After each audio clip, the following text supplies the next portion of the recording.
Overthinkers of Reddit, what unlikely scenario actually came true that you were completely prepared for because you are an overthinker?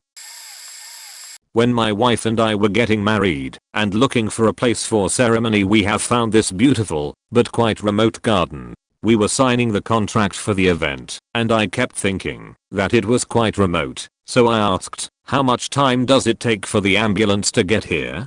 I became the laughing stock of both families.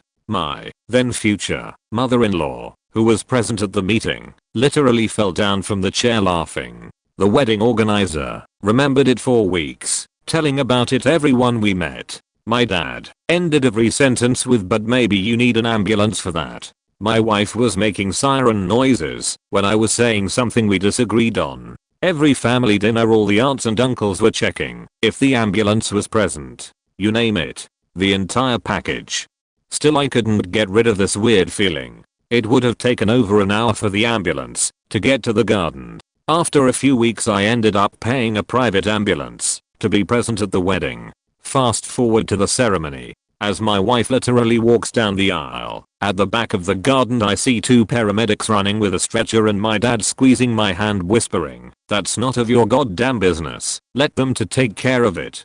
What happened was that one of our older guests got a heart attack and almost died at ceremony. Was saved by the private ambulance. Ever since then, when my wife tells me that I'm overthinking, I just do the siren noise. Edit well. Thanks for the awards everybody. Glad you liked the story. I promise you that I was tired of winning after that. They never heard the end of it, but all the laughs were in good spirit. I apologized to the guy's kids for ruining their inheritance plans, and he was saying that the service was so boring that he preferred to take his chances with the heart attack. So we had a few more laughs and trolling.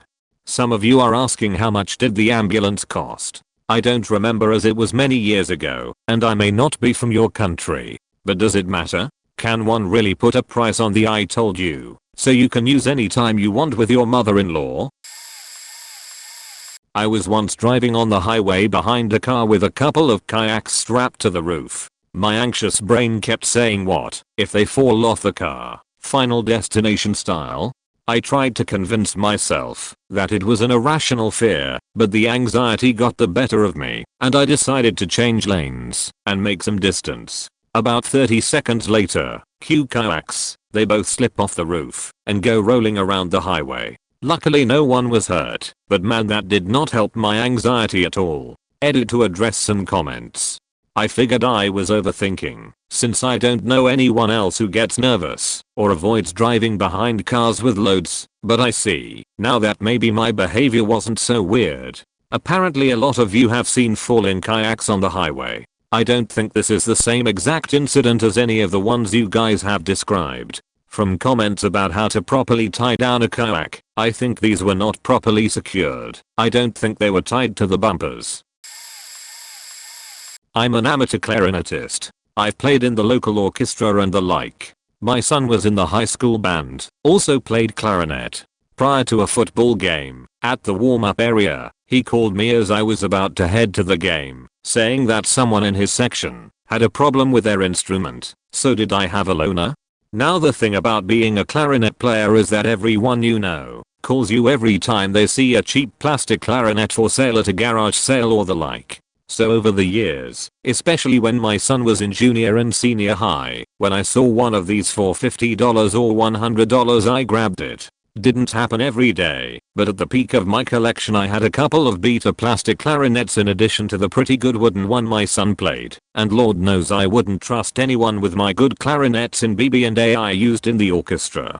So I grabbed both of these plastic jobs, which actually played okay, and brought them. I pulled the one I thought was the better of the two out of the car and gave it to my son's friend. Meanwhile, he says, hey, another person ran into a problem. And I got the second clarinet out of the car. How many clarinets do you have? Was my son's question. It was a proud moment. Edit wow. Thanks for all these awards and upvotes. It helps confirm I really am bananas. This was at 9 years old. We had driven home and seen the beginning wisps of smoke for the California Cedar fire in 2003. Naturally, I assumed the worst and packed up all my clothes and spent about an hour making a travel cage for my guinea pigs. I tied their water bottle to the side so they could drink, packed up their food and their favorite furniture just in case. I then spent the next few hours monitoring the fire on the news and out in the distance from our window, periodically asking my parents if we needed to evacuate. At some point in the night the fire sped up like crazy and was literally on the hillside across the street. I went into my parents' room and said, the fire is across the street, are you sure we shouldn't evacuate?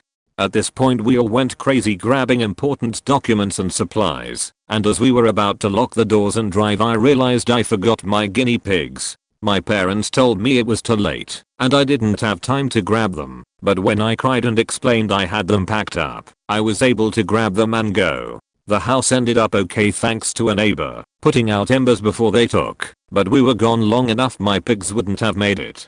TLDR, helped save my family and pets from a fire because I was an anxious child.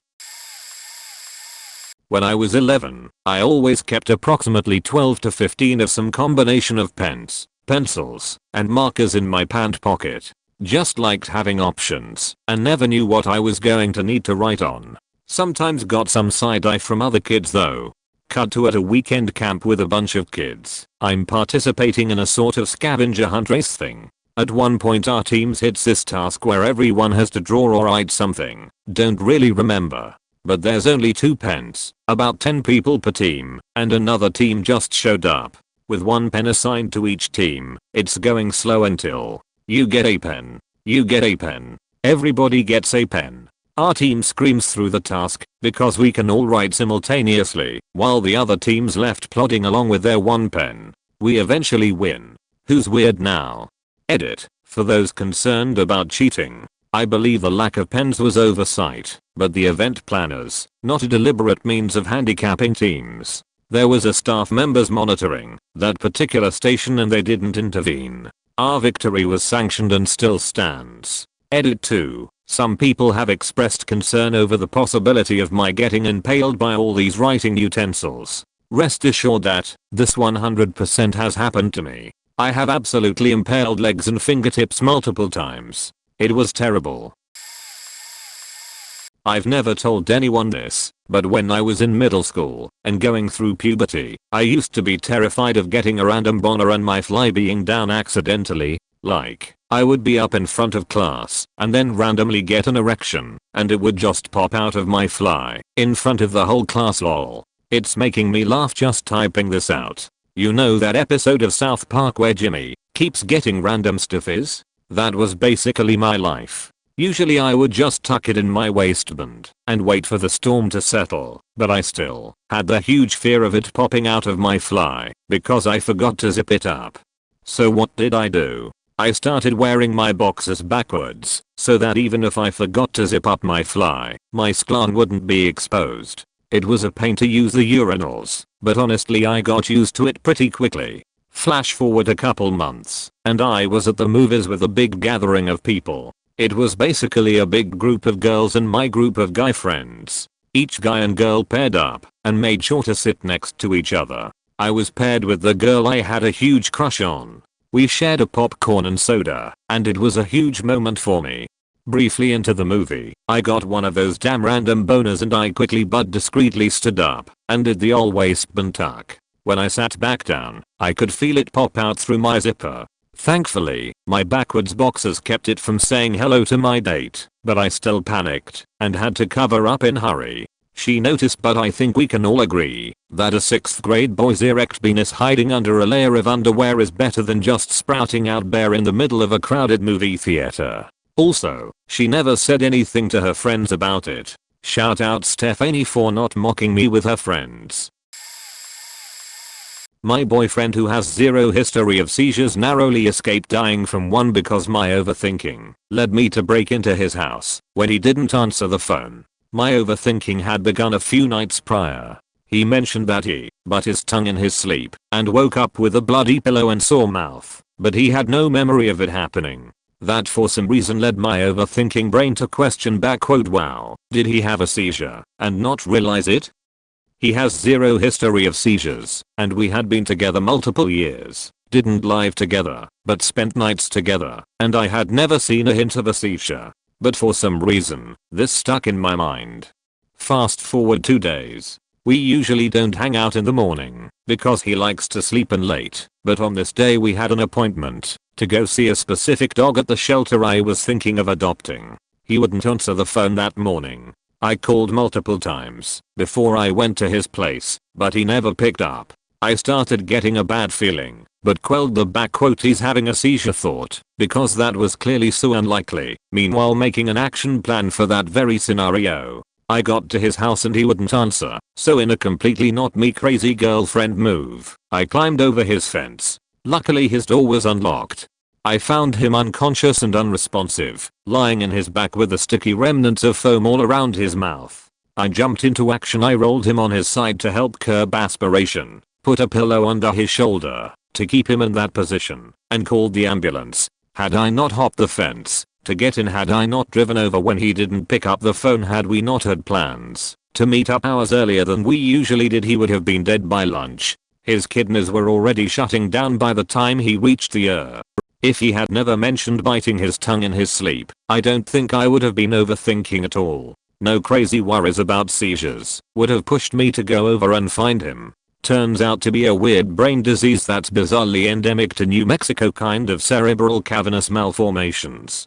Several days later, after we got home from the hospital, I got a call from a friend who said the dog, against all odds, was still at the shelter, as in the very dog we were supposed to be seeing that day. I had given up hope on getting her, pushed it out of my priorities while he was hospitalized, but they had forgotten to take down my 24-hour hold sign on her cage, so no one inquired about her. She's now our miracle dog and is the sweetest animal I've ever owned. My boyfriend wouldn't be alive today if we hadn't made an appointment to meet her.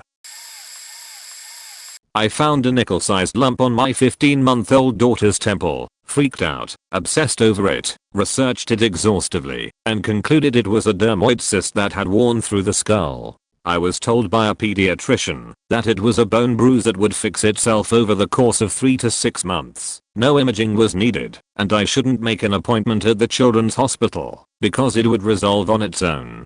I got an x-ray done anyway and the radiologist confirmed every one of my suspicions, but the pediatrician still said to wait and see, because that's what you do with dermoid cysts, and it was definitely not through the skull despite what the radiologist said. Made an appointment at the hospital anyway, and the surgeon swore up and down that, although it was a dermoid cyst as I'd suspected, it would not be through the skull, since in all his years of practice it never had been. Well, guess what? It was through the skull, and it was pressing on the membrane between the skull and the brain, a hair's breadth from breaking the membrane, or pressing on the brain. A couple more weeks of waiting, and my daughter could have had seizures, a brain infection, lasting damage. I overthought it, and now she's a happy, healthy 3-year-old. Honestly, this whole pandemic, I have struggled with severe germophobia my whole life, and as a little kid, I found out what a pandemic was and was really scared of the idea of one happening at some point within my lifetime. The more I read up on pandemics and their history as I grew up and lived with that fear, the more likely I came to feel it was. When COVID was just a thing in Wuhan, I had heard it could be transmissible for weeks before it showed any signs and symptoms, and in the modern day of fast, worldwide travel constantly occurring on a mass scale, I right away felt like "there's no way this thing won't become as uncontained as possible in no time." I right away started to say that it was going to spread worldwide, be a serious issue, and that people here, in the States, wouldn't handle it well, or act reasonably, and would panic and buy everything off of the shelves at first, and then immediately not take it seriously at all, and call you weak if you do take it seriously. Everyone I know laughed at me, rolled their eyes, and told me I'm a crazy germaphobe. And then literally every single last detail of every single thing that's happened here in the US, from how bad it got exactly to the early panic buying days to the politicizing of the virus and the way Trump used that to his advantage to how long it's been around, and how things might start wrapping up and getting back to normal a bit if we can vaccinate, all happened exactly the way I called it play by play like a year and some months ago. so I don't know if I'd call everything that's happened back quote unlikely really, but at the mental level, and even partially the level of resources / taking precautions the experts tell us to take well before the experts began to tell us to take them, I already had masks / etc. and was social distancing before that was a back quote thing here. I've kinda been gearing up for this my whole life in some ways. All the teachers at the middle school I taught at knew I was a pack rat, and one day a kid split his pants and the school counselor came to me and said, "Mr. the Hog Dog, would you happen to have a pair of sweats or gym pants in your truck?" Yep. So the kid spent the rest of the day in a pair of nylon pants I had behind my seat. He is lucky, because if he didn't fit he would have spent the rest of the day in a white disposable coverall I had in case I had car trouble in nice clothes. Icing on the cake, it was a student I really liked who was super helpful to other kids and teachers, so it was nice to do something nice for him. I also carried a Swiss Army brand soft side briefcase, yard sale find, stuffed, and it had a few of each size of battery. One day Phil Necro and two Braves players were there for an assembly, and Phil's mic battery was dying, so I sprinted upstairs to my classroom, grabbed a 9V from my bag, then basically rolled across the panel and switched out his battery and got back to the PA avoiding getting on TV news cameras. Was at one of those trampoline parks with my kid when I look over and see several of the workers attending to an elderly lady sitting on the floor. Turns out she'd taken a shot to the forehead somehow and was bleeding profusely. They were trying to help with paper towels. Well, I'd taken a free local stop the bleed class just in case, and since have kept supplies in my truck. Asked if they needed some gauze and a bandage, went and got it, and brought it back. I told the guy, "Now if one piece of gauze fills up," he interrupted, "take it off and put on a new one." I said, "No, you put another one over top that one, but leave the bottom one there." He said, "Well, you know more than I do. Come over and help." We were able to get her patched up. Edit. Thanks for all the karma. If anyone wants to take a 90-minute stop the bleed class, they're free and likely in your local area. Could save a life. Search for one here. https://cms.bleedingcontrol.org/stay safe out there guys. A year and a half ago, my wife was doing the Susan G. Komen 3-day walk, and she was staying in a house that was rented. She had just finished day 2, and her body was essentially done at that point. In the middle of the night she woke up with severe sweating and dizziness. She started vomiting, and by the next morning, didn't feel much better. I get the call, "Can you come take me to urgent care?" Oh shit, this is my wife we are talking about. Toughest lady I've ever known, never asks for help with anything. Strong as an ox, and about as stubborn as one too. So when she asks me to take her to the doctor/hospital, I'm out the door in seconds. I drive down to the house to get her. Before we leave, I remember she told me she vomited last night. Well, I'd been there the night before to bring our daughter to see her before she fell ill, and I'd played in the sand at the beach with her with some of the beach toys the house had on hand. So I just grab a bucket in case she needs to throw up in it. We make it to urgent care without incident, but I brought that damn bucket in either way, because I'll be damned if something goes down. Sure enough, she gets the urge to throw up while we're there, and wouldn't you know it, the bathrooms were both occupied. Bucket to the rescue. I felt like a goddamn hero. Planned out what I would do if I were ever exiting a freeway and the off-ramp were backed up, and I saw a car coming at me too fast to stop. Unfortunately for me, my plan execution was not flawless, so I did get hit, but I prevented the cars in front of me from becoming involved. Copying the story from my reply below. My plan was to steer onto the shoulder. Just before it happened I could see that I was in my planned situation, so I was waiting for space to open in front, so I could keep maneuvering space when I saw the guy coming through the windows of the car behind me. I had a secondary plan, pulled the handbrake, turned the tires towards the shoulder, and put both feet on the brake. He came through the SUV behind me, which I got to watch in slow motion through my rear view, and I got hit by both. The SUV pitted to my left, and he came through on my right. I had opened enough space that my car didn't hit anyone, but I broke my finger when I pulled the handbrake and smashed my knee pretty good when I hit the brakes. Apparently it's the wrong thing to do, because all the energy stopped with my car. It's better to go limp and let your car hit the next one, but that hadn't occurred to me. All that stiffness twerked my back pretty hard when I absorbed all the impact. Also seems kind of a douche move to save yourself by smashing people in front, but the physics does back it up. I was in an abusive marriage. I had started planning a way to leave, but had an emergency go right now bag in case it got really bad. It had spare clothes, a card to a bank account my ex-husband didn't have access to, and didn't know I had, some cash, several weeks of my meds, a brief medical history with DR's info in case I was hurt and had to go to a hospital, etc. I hid it in the spare tire wheel space of my car. The top layer was just clothing that I had in some shopping bags. It looked like I had bought clothes without him knowing. Anyway, he found it one day. Luckily, he just took the shopping bag out and got real pissed off. Left everything else.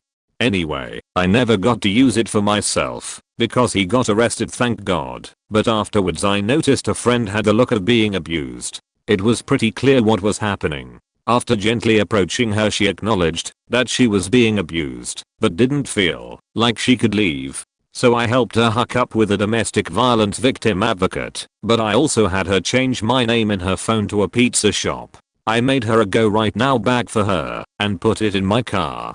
30 days later I got a call for a large cheese pizza with extra sauce. I called 911, drove to her house, beat the cops there, and heard her screaming bloody murder. I knocked the window out and climbed in.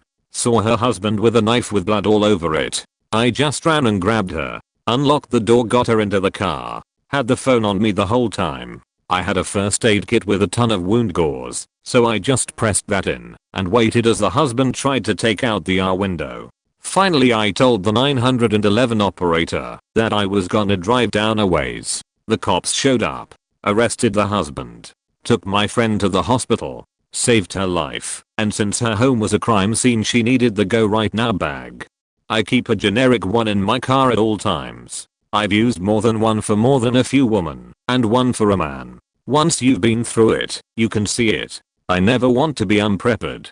Just in case. Edit. Thank you for the award. I encourage those who are not using the free awards from Reddit on mobile and spending money to donate to a domestic violence victims advocacy group in your area, like a women's or men's shelter, or donate to a violence against women awareness groups that provides awareness resources worldwide and advocacy contacts like the Pixel Project.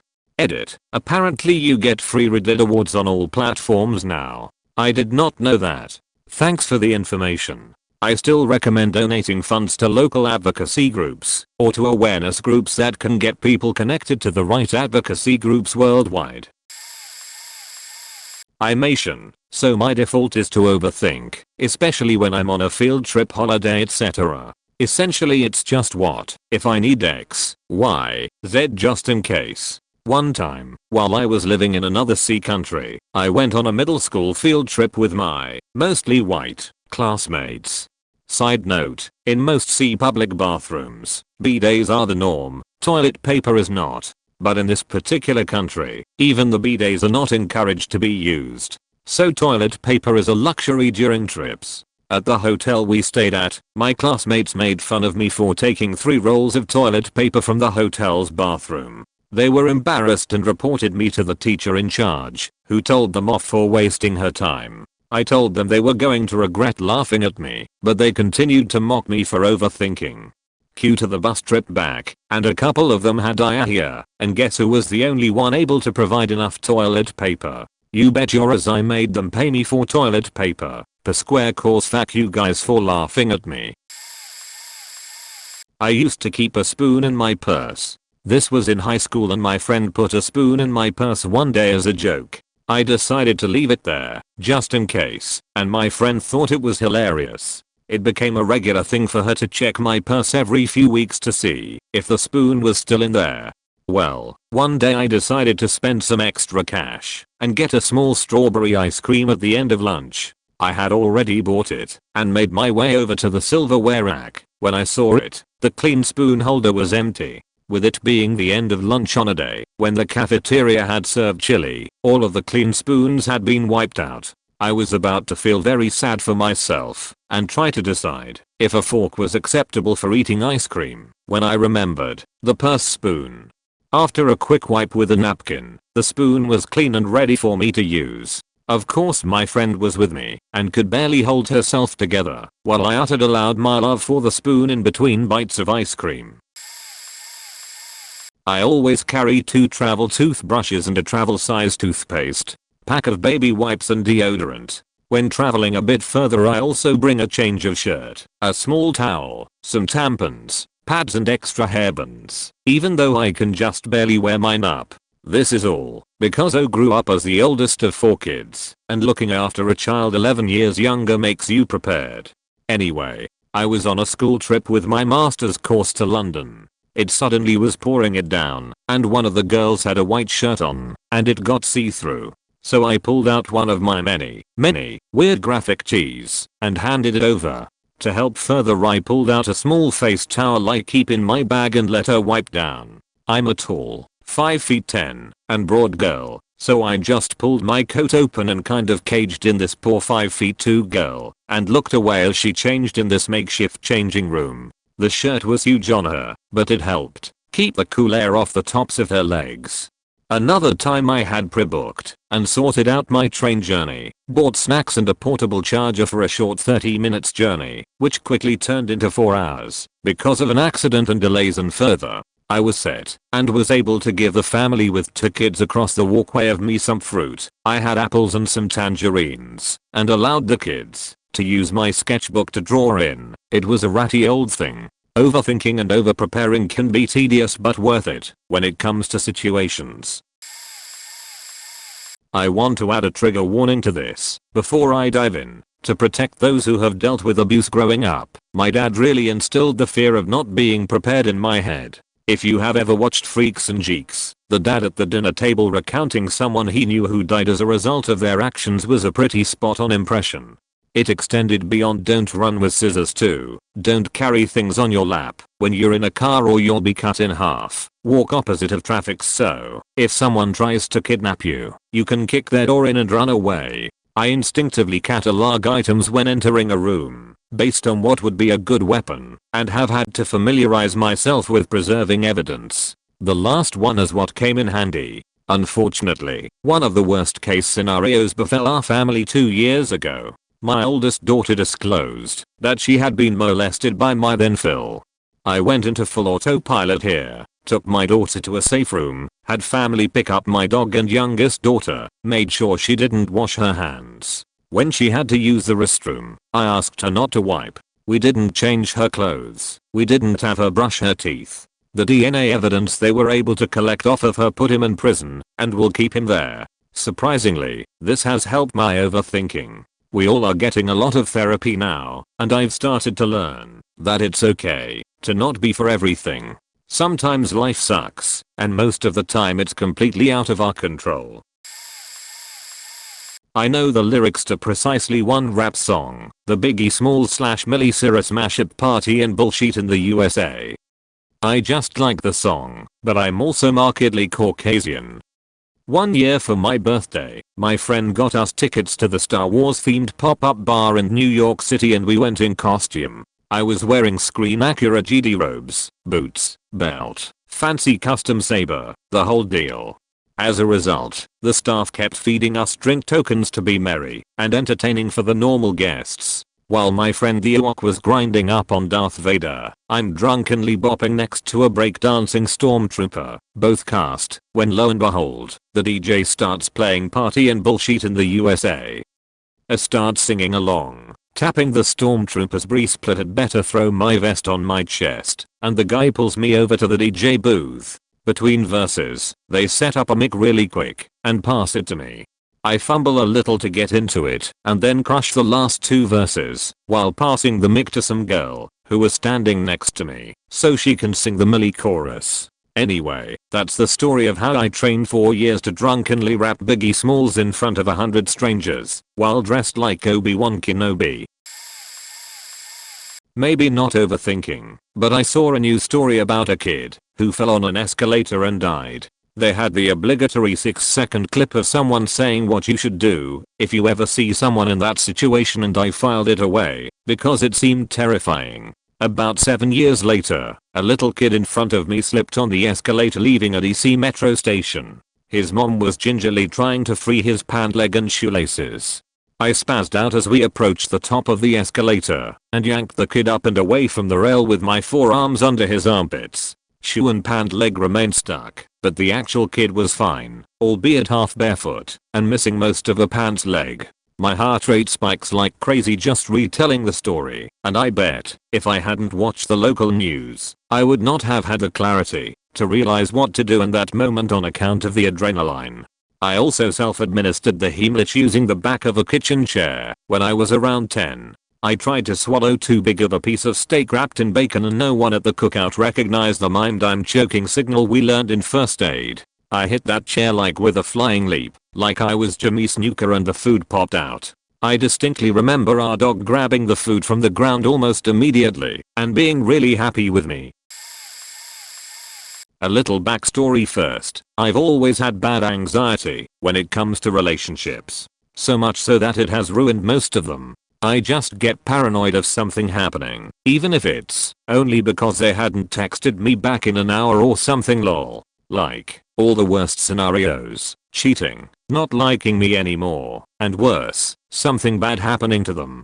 Anyway, once, it happened. It was 2013. I was dating this girl in college. Nothing too serious. It was summer, and we lived about 2 hours apart. When we weren't in session, we both lived in the dorms when we were, so we only got to see each other a couple of times that summer. This time, however, the day before one of the times we were supposed to hang out, I texted her to confirm our plans. We arranged to meet at a local Walmart at 2 p.m. the next day. She confirmed and told me she was at a party, so she probably wouldn't communicate much for the rest of the night. I didn't think anything of it and went about by night.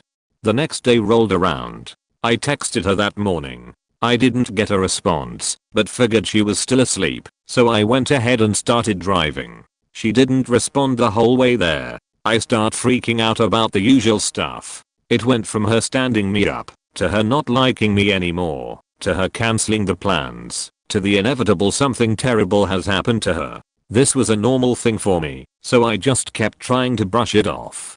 Anyway, I get to the Walmart about half an hour early. I texted her saying that I was there. Nothing. I scrolled Facebook and all that. Still nothing. I waited and waited. It was finally about 3 when I gave up and tried to call her to try to get an immediate response. Unfortunately, or fortunately, depending on how you look at it, I didn't know exactly where she lived, because we'd always meet somewhere, else I probably would have driven. So I call. Nothing. Call back. Nothing. I waited a few minutes and decided I'd try to call one more time before I headed back home. This time, someone answered. It was her sister. She was crying. She told me that the girl I was dating, we weren't official yet, had died the night before. Her and her friend were driving to get food after the party. They were both drunk. They got into a single car accident on a winding road and flew off an embankment. The girl died instantly. The friend, who had been driving, was unscathed. It really faked me up. Like I said, we weren't too serious, so it wasn't as bad as if we'd been together a long time, but still. No one wants to hear that. I felt so bad, not just for myself, but for her family and friends. I sent flowers, because they weren't having a public funeral on account of her being pretty mangled. Anyway, yeah, I can't say I was prepared for it, even though my mind went there, but it was one of my worst fears come true. Something I'd thought about 1,000 times in other relationships before and since, and it never happened, but for the one time, it did. I'd always been anxious in relationships before, but it got way worse. I just kept telling myself that it was a one-time thing, and the odds were that it wouldn't happen again. There was a good half a decade I couldn't make any relationship last more than a month, because I was too anxious. I think it'd probably be better now, but alas, I haven't had the opportunity to date anyone for the last 3 years or so. Anyway, it faking succeeded. 3 drunk dads from Alabama came over to confront me because I asked a woman at their pool party that they pick up their food plates scattered around the pool. My autistic son has a tendency to throw things like that in the pool. It was a fairly large group with a lot of drunk dudes. Her reaction made me imagine several of them coming up to me, but not to clean up their plates. So I made a plan, grabbed a pipe resting against the wall, inflated a huge smiley face circular raft. Thankfully the pool had an air compressor or that would not have been an option, and put it out in front of me to hide the pipe and serve as a distraction. Then 3 of them showed up. The mouth demanded to know what my problem was. I calmly explained that I have a mentally handicapped son who does not know better than to throw food in a pool, that I needed help cleaning it all up so that he did not do that and get the pool shut down for cleaning. That appeal to their sense seemed to work a bit, but their posture was still off. So I blatantly called them out as the 3 amigas here to beat up the retarded kid's dad. A direct hit to the heart of the Southern Baptist male ego, so suggest that they were bullying because of special needs. They backed off just as I was tightening my grip on the pipe behind old Smiley, waiting for one that couldn't, missing up an opportunity to fight. They wandered back to their party instead. Never cleaned up their faking mess. At the start of the pandemic here there were rumors going around that we might go into lockdown. Of course, it was only going to be for 2 weeks, and then everything would be over. No big deal. The days. I was in the final stages of my data analysis for my PhD, meaning once that was done I'd no longer need to go to the lab for anything. Also I needed access to the lab for the programs to actually do the analysis. Well, one night I'm getting all these messages from family and friends. Secrets out. Thanks to emergency responders who got an early heads up. We're locking down tomorrow. It's 10:30 p.m. but I grab some extra bags and bus it to the lab. I was there until around 4 a.m. finishing every possible analysis I could think I might evenly remotely need for my dissertation. Then when I finally finished I packed up everything of mine from the lab with the assumption I'd never make it back, and then had to walk home with it all since it was too late for the bus. We did lock down the next day and the campus was closed. Of course, it was supposed to only be 2 weeks, so my friends were all laughing at my panicked venture, saying it was ridiculous to think I needed to do the analysis as soon as possible and walk home. So late carrying all that stuff. Well, it's been over a year now. Guess what? Campus and lab still aren't open. Guess who never made it back to the lab? I even ended up moving back home, far out of the city. Not a concern, thanks to my apparent overthinking about the lockdown. Just a few days ago, a younger friend is staying with me because she is on new medication for depression and anxiety and knew she might have unpleasant side effects. Sure enough, starts the new meds that were prescribed by a psychiatrist and she starts having horrible symptoms. When they don't fade after a couple days I suggest we try to contact her psychiatrist. Can't get a hold of her. We call her GP. He says not to worry about it. I'm still convinced these are not normal, so we call telehealth. They say go to the though they always do.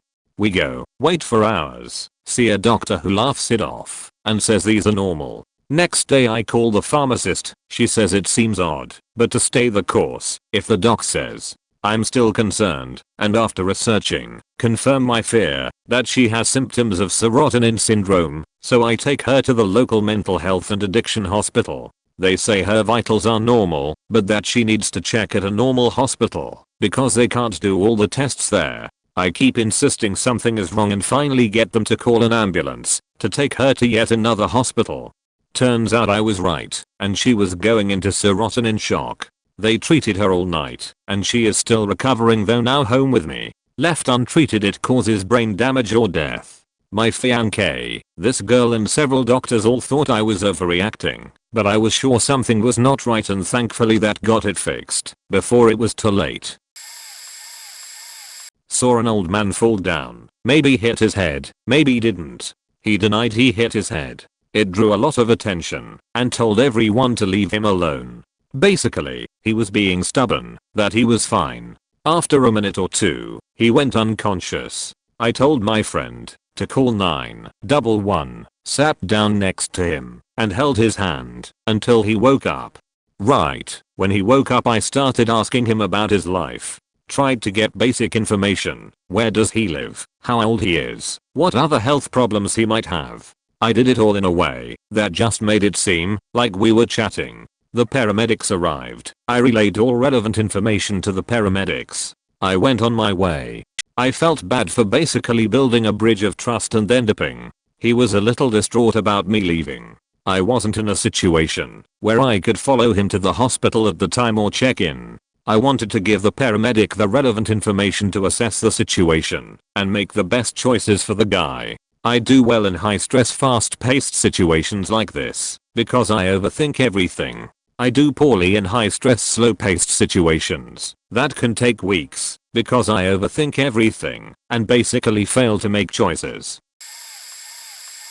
How about when paranoia and preparation still doesn't save you from insanity that should not have happened in the first place? I work on small film sets, and one time we had several reproduction rifles we needed to get into a car for a shoot. The location is out in the barn is on private land, so I knew using the prop rifles out there would be no problem. What I was having extreme anxiety about was the fact that I had to move the rifles from the house to the car in my urban neighborhood. Like I literally rehearsed that moment in my head 6 times.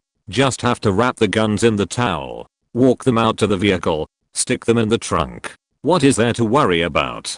So I get those guns wrapped in the towel, exit the basement door, walk through my driveway, cross in the grass of my front lawn, and a guy makes a beeline for me from across the street. Not wanting to be holding guns while I talk to someone, I put them down on the lawn in front of me. But I notice that one of the handles is now sticking out of the towel and pretty noticeable. My foot isn't doing a great job of getting the handle covered.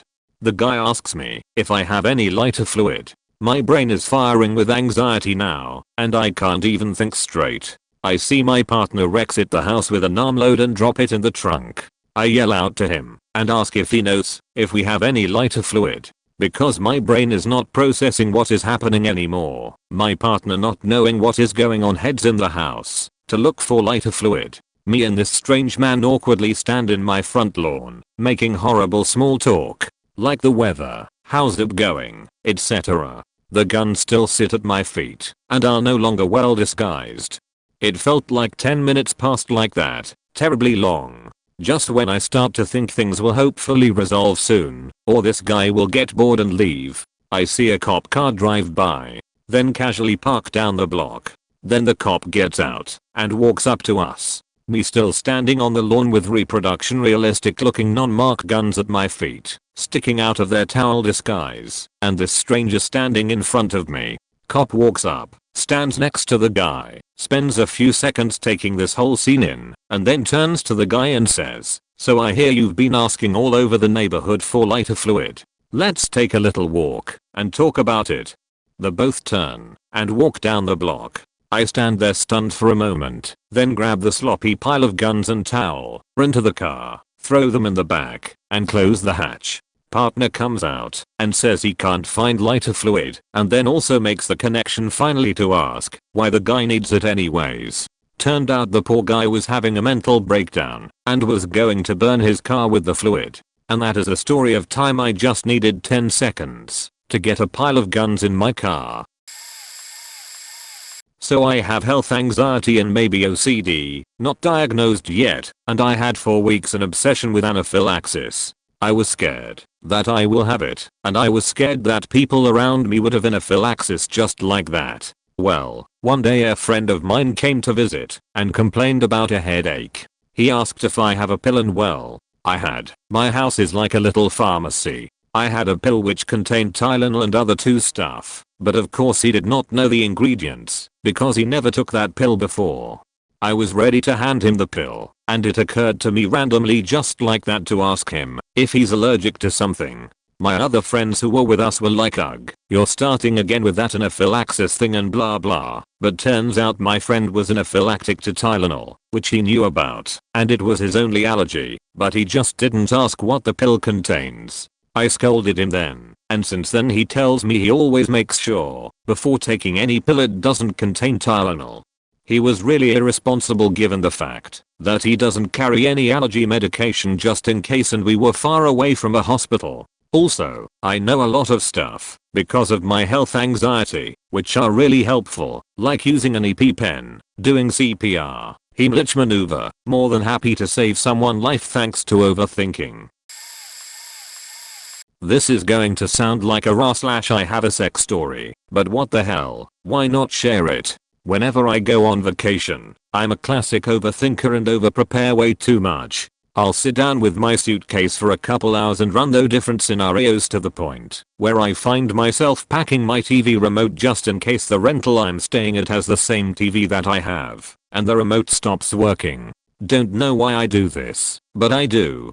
One thing I've always done is packed a single condom, because in my head I'd think of a scenario of me being a single guy on vacation that happens to have a fling with some other vacationer, and then we go our separate ways. I did this for years and never even made a single friend while on vacation. But one summer when my friends and I went on our annual camping trip, I befriended this girl who was my age at the campground.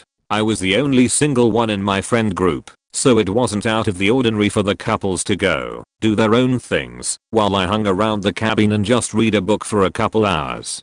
I don't even remember how we initially started chatting, but over the course of the week I befriended and chatted daily with this girl who was staying in a camper at the same campground. With both of us being single 20-something horny degenerates, we started flirting and talking dirty to each other. The last night we were there, my friends all wanted to leave early rather than wait till morning, but I said I'd stay behind since I drove separately anyway. I didn't tell them, but I just wanted one more night to spend with this girl. I invited her over to the cabin, and it didn't take long for us to start making out. At one point she told me she wished we could have, and lo and behold I pulled out my condom that I had packed away exactly for a fantasy like this. To this day, it's the most unusual, movie-esque, and exciting UAL experience I've had.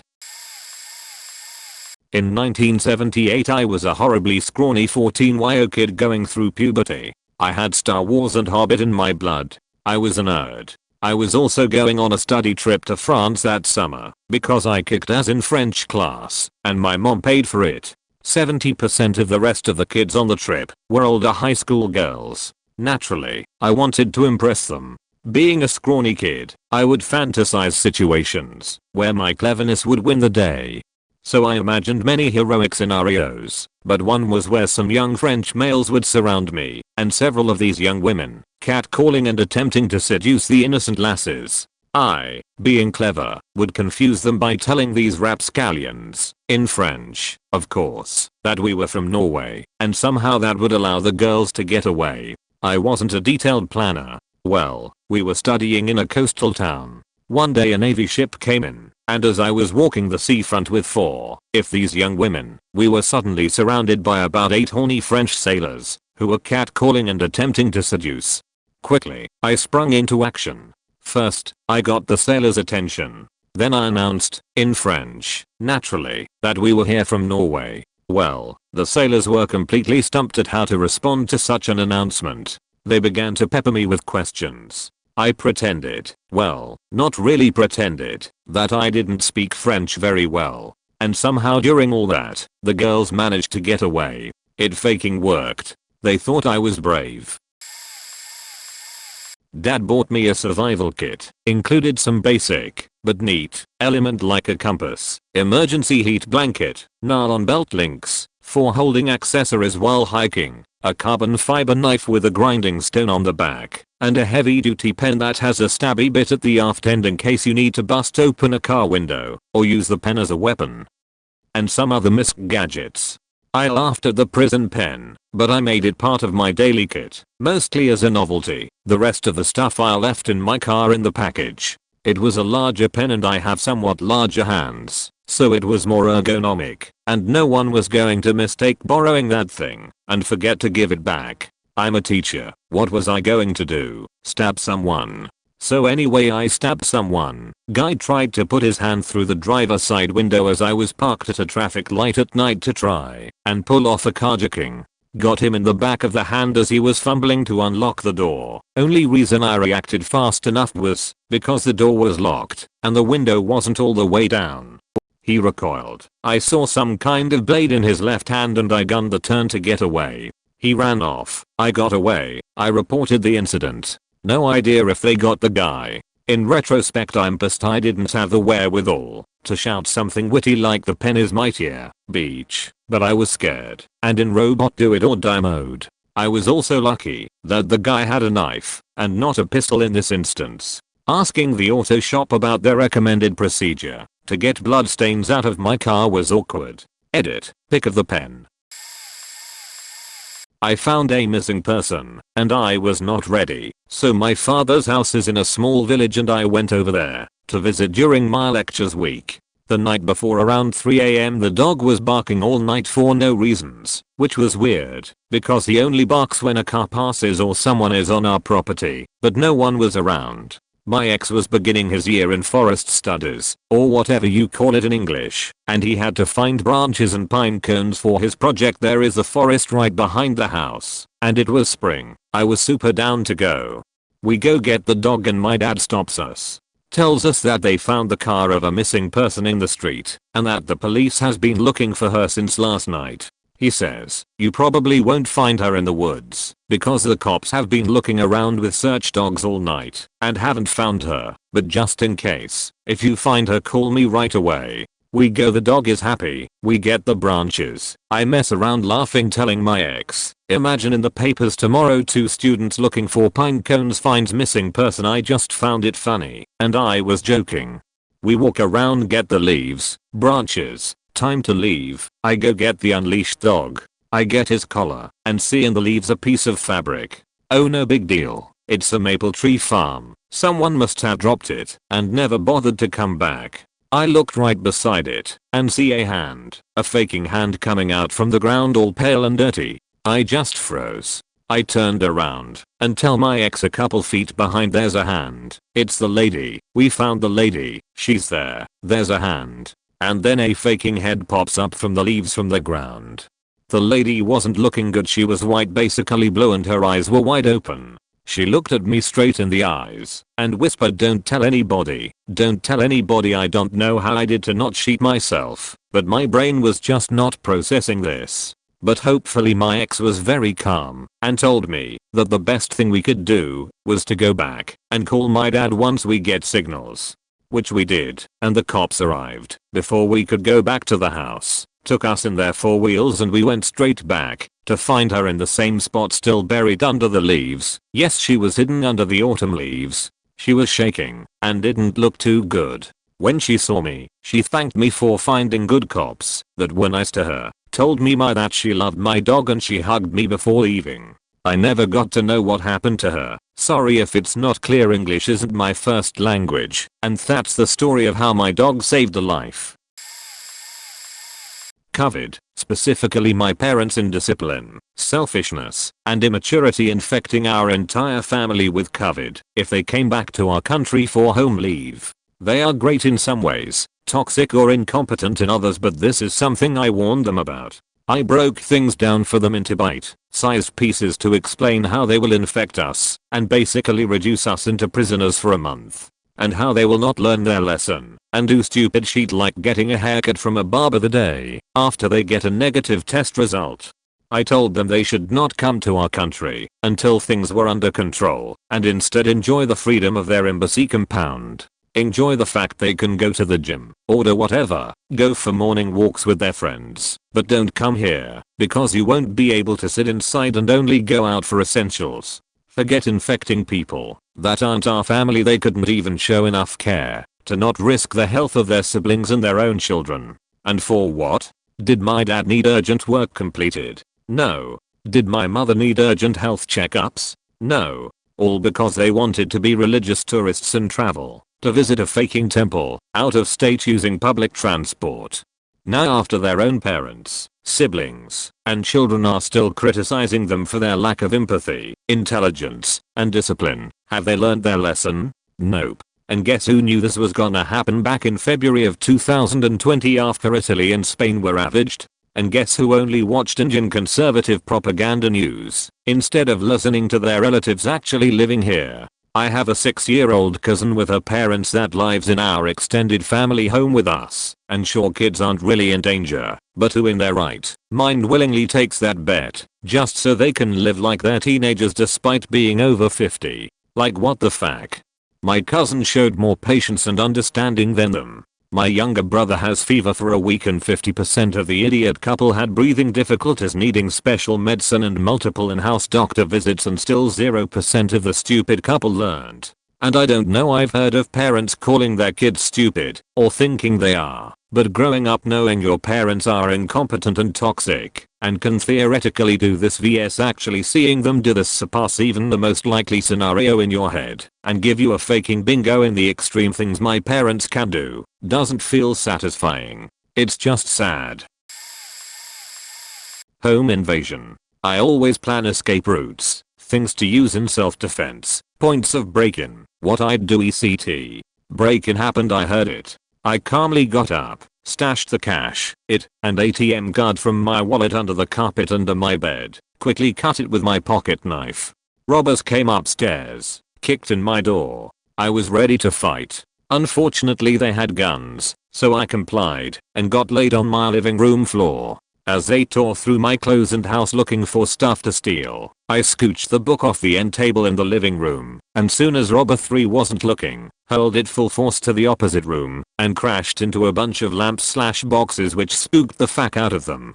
They panicked and started to run out. I proceeded to jump up, hurl the lamp off the end table at the last one exiting, making him fall, and drop his gun. The other 2 were long gone by the time I jumped on him, and tied his hands with my belt. Police were rather impressed. Still never found my ID and such, so I casually grabbed it after.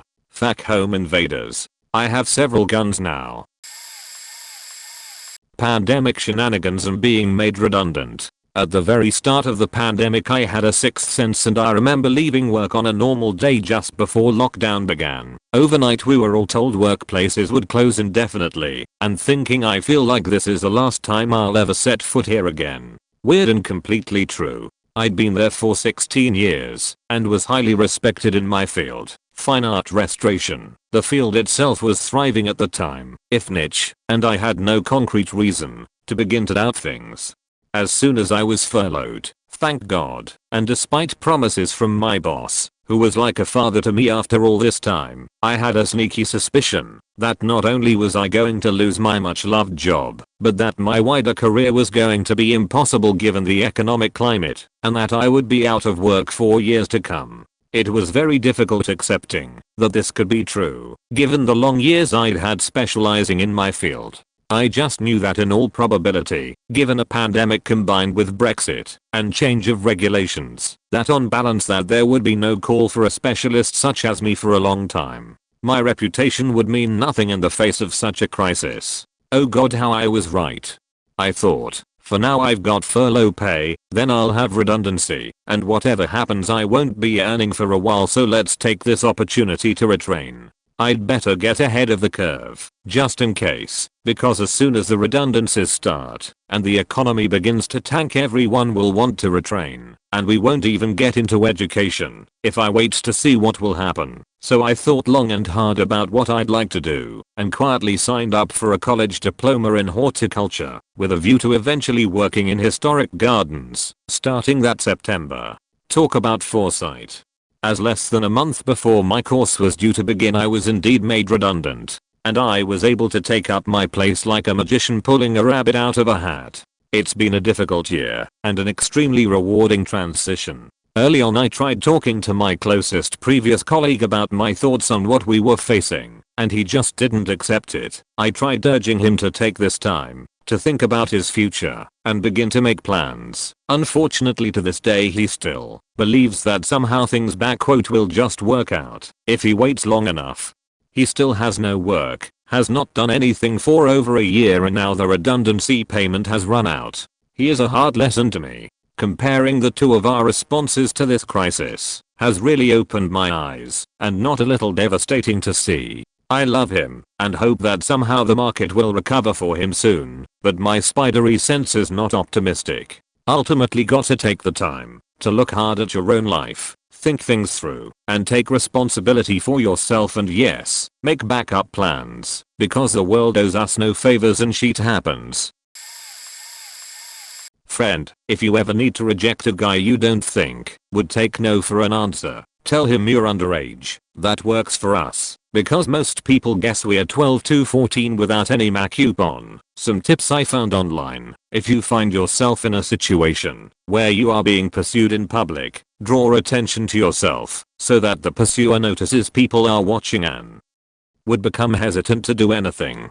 I kept this stuff burnt in my mind because I'm always overthinking situations where I'd be out in public and suddenly get stalked. PTSD from when it happened to me twice growing up, except both times I was walking home from school and there weren't many people outside in these neighborhoods. Well, when I was visiting downtown Chicago for a music festival, my friend and I ordered food late at night because we couldn't sleep and walked a few streets down from our hotel to get it. Some guy pissing in the street noticed us walking out of the shop and started shouting, "Hey, wait up," while he hurriedly tried to get his pants up and chase after us. It was clear that he was interested in my friend, and she was terrified. She started to run, but I couldn't because I was holding our food, so I took in my surroundings searching for help and noticed there were quite a lot of people around at 1 AM. I immediately heard that advice in my head and shouted as loudly as I could, "We're underage," back at him, to which he abruptly stopped and people around turned to stare. They glossed over us and stared at him, so he took off. I spent 2 or 3 days scrubbing the room. That included a bathroom, which I spent a lot of time cleaning as well, that I was renting. I was only living there 4 months, so there wasn't much chance for me to cause any wear and tear. I was in a really bad place mentally and was taking it really seriously. Since I was paranoid that I wouldn't get my deposit back, I tend to get paranoid when anxious. The room was honestly clean. I never damaged anything. Then I didn't get part of my deposit back because I didn't clean the bathroom. Supposedly, the person I was subletting from sent me pics to prove it. Frankly, it was just pictures of calcium buildup in the sink, which is a particularly bad problem for water in that city. I also showed friends the pic, and they all asked what was wrong with the bathroom, because they couldn't see anything. It's also illegal to charge from the deposit for either cleaning or normal wear and tear, but it's common courtesy to clean it if you're renting from someone. Tell me how it would cost you €150 to scrub off some calcium. The deposit isn't for you to draw from. If I mildly inconvenience you because you're a princess that needs to be able to see her reflection on every surface. I was so angry that I just removed myself from the situation and didn't bother fighting for that money. Fact that I was really busy and under stress. I took more time than usual just to clean due to my paranoia, and then had my paranoia proven right. I feel like these sorts of small things happen to me all the time. I get paranoid, and then the thing happens I was paranoid about. And I'm supposed to just be calm and confident? I carry a complete change of clothes, including socks and underwear, in my car. Years ago I was working as a nanny. The mom was out of state for work and scheduled in a Skype call between dinner and bedtime. So after we clean up dinner we go into the home office and I started the call. The 3-year-old sat on my lap and the 9-year-old on the arm of the desk chair. A few minutes into the call the toddler was so excited to see her mommy that she peed herself and me. I wish I could have seen my face as my pants and underpants became soaked. I reckon it was hilarious. At least my presence stopped the flow before it hit the desk chair. I stayed calm and collected while the mom, who I had not yet met in person, was very embarrassed and apologetic. The 9-year-old was happy that she got some alone time with mom while I cleaned up her sister and myself. Also related, the same toddler went through a phase some months later where she had more potty accidents, so I started packing extra pairs of her panties every time we went out to the park. I used reusable grocery bags to bring that day's toys as well as snacks/drinks, etc. Most days she didn't need them, and I replaced them in her dresser. One night as I was buying my groceries on my way home from work, the bagger said in a very concerned voice, "Do you know that there is a pair of little girl's panties in your bag?" I think he and the cashier were concerned I was a pedophile. I laughed and told them about my adventures being a nanny, and we had a good laugh about it. Mine pertains to side effects of coronavirus vaccines. Before I got vaccinated, I did a very thorough research of potential side effects, especially those not officially mentioned on the list that you see when you sign up to get vaccinated. The list only mentions minor side effects like the usual headache, joint and muscle pain, fever, and of course, the injection site pain/swelling at a covered arm. What they don't mention are stuff like swollen lymph nodes, screwed up menstrual cycles, numbness/tingling sensations, nosebleeds, diarrhea, vertigo, tinnitus, heart palpitations, and other horrific things that people over at https://www.reddit.com/mention. The first thing I did was make sure I was well hydrated days before the appointment. I'm a heavy drinker of water and juice, so no problem with that. Next, I read that moving and exercising the arm you're gonna get injected at can reduce the stinging pain a lot, as it would allow the vaccine to spread more easily and be absorbed. I only ate mandarin fruits the night before the vaccination, so that I can poop it out before the appointment, so when the shot takes effect, I won't have anything to really vomit or poop out. As for the heart palpitations, I practiced deep breathing in order to force my heart to beat slower. I wasn't alone on the vaccination day. It's actually my family who signed me up. They have all of my documents, and they were underestimating the side effects. I kept warning them to be careful and not treat this like any kind of previous vaccines we've had, because there are many negative side effect reports that weren't listed. I urged them to buy Tylenol, because who knows how severe the vaccine will affect us. Day of the vaccine, we all got our shots. Just as I expected, within 30 minutes, my injection site down to my elbow started to get a numb/tingling feeling, like when you sleep on your arm in a bad way. I immediately forced my arm to move around and massaged it. There was also the stinging pain, of course, but I forced it anyway until the feeling subsided. I also had the headache, which lasted for hours, but thankfully, probably due to me drinking so much water and juice, the pain was just comparable to working in front of the computer for a whole day, something I'm very used to. I also had chills and fever, but I was prepared, and it didn't really bother me that much, because I felt worse before. Up to this day, I still haven't opened up my bottle of Tylenol, because the pain never got to the point that made me desperate for a pain reliever. I was only sick for 2 days. On the other hand, my family members who underestimated the side effects ended up taking Tylenol because they couldn't bear the pain. Imagine if I didn't tell them to buy Tylenol, they probably would have sent me out to buy it for them. It's always better to over-prepare for something than be caught helpless later on. My dog one night was having some tummy issues/he's let a yelp out. So I put him in my lap and gave him a bit of a once over and thought his belly feels really full. So, constipation or internal bleeding? Self, no, you are overreacting, but like, no other symptoms. So, a few days later, he has an accident in the apt, which was weird, and there was blood in his urine. So I run him immediately to the vets. Everyone with experience is like, it's probably not urgent, he must have a UT. Vet is also not super concerned, but says if you want, I can do an ultrasound. I said yes, because I couldn't get the thought of him bleeding internally, or if my head and it was kidney stones or something. I wanted to know sooner rather than later. So it turns out he had a tumor that had burst, and he was bleeding internally, and if I'd left him overnight, well, I would have woken up to a horrific surprise. He had a type of cancer with symptoms that include sudden unexplainable death, because it's a blood vessel cancer, and so it's not the cancer killing them in the normal way. What happens is the tumor bursts and they bleed to death. Because I'm paranoid though, he had surgery the next day, and then he had chemo for a couple months. It wasn't to save his life LNG term though, it was to give him last summer. He got sick in the February, and he died at the end of August, and he got spoiled faking rotten for those 6 months. Dog taxes attached. It is a picture from the fry-up breakfast he got one morning as part of his bucket list. I wouldn't say I was completely prepared for it, but the time my best friend died suddenly, I knew she wasn't feeling well. She had gone to the hospital, but they weren't very helpful. So a couple days later I was going to feed her livestock for her when I got off of work because it was getting too difficult for her. She called me and left a voicemail asking if I could tend to the indoor pets too, and she was going back to the hospital. I called her back and left a voicemail to not worry, I'll get everyone taken care of.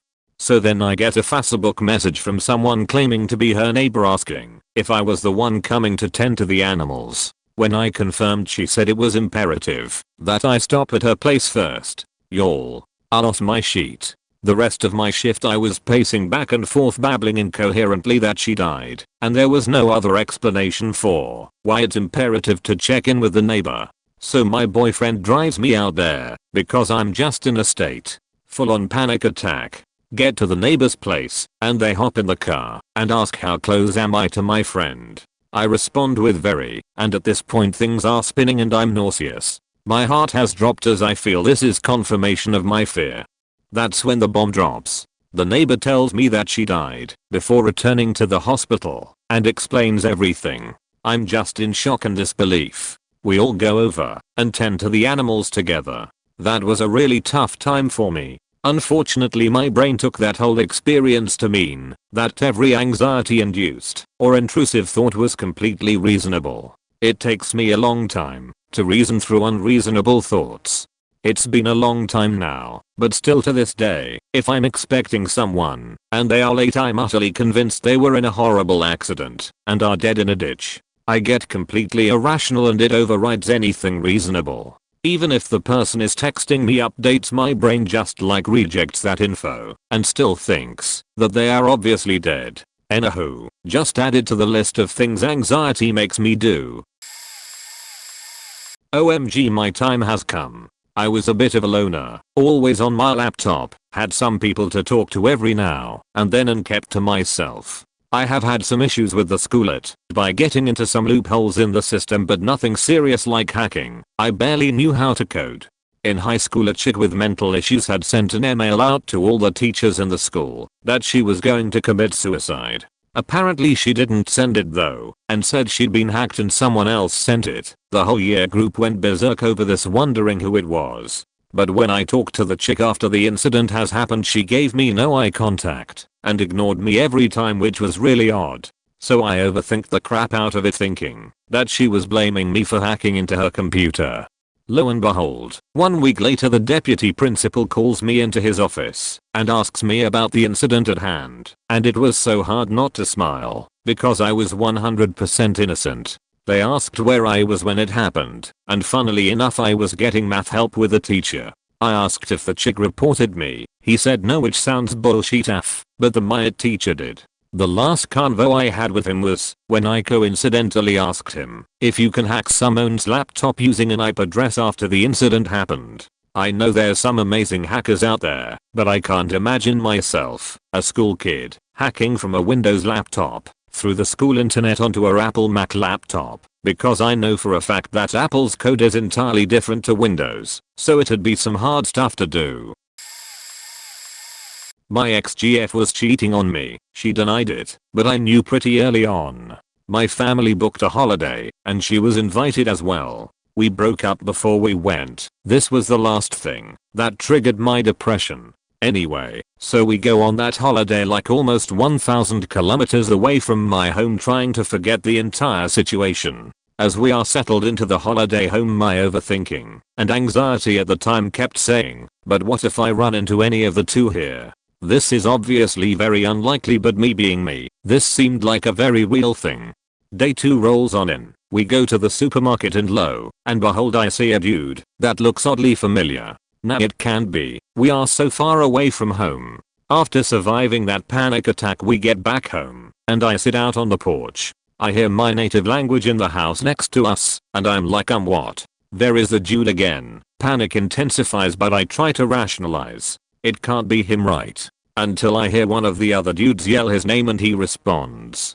I really wish I made this up, but from that point on, when people talk to me about low odds or coincidence, I will forever have this in the back of my mind. It's been over 5 years now and everything is fine with me. Depression under control, new girlfriend for almost 3 years and I'm happy. TLDR, Went on holiday over 1,000 kilometers away from my home to escape from my breakup with cheating ex. Dude she cheated on me with and is now dating is legit in the house next to me.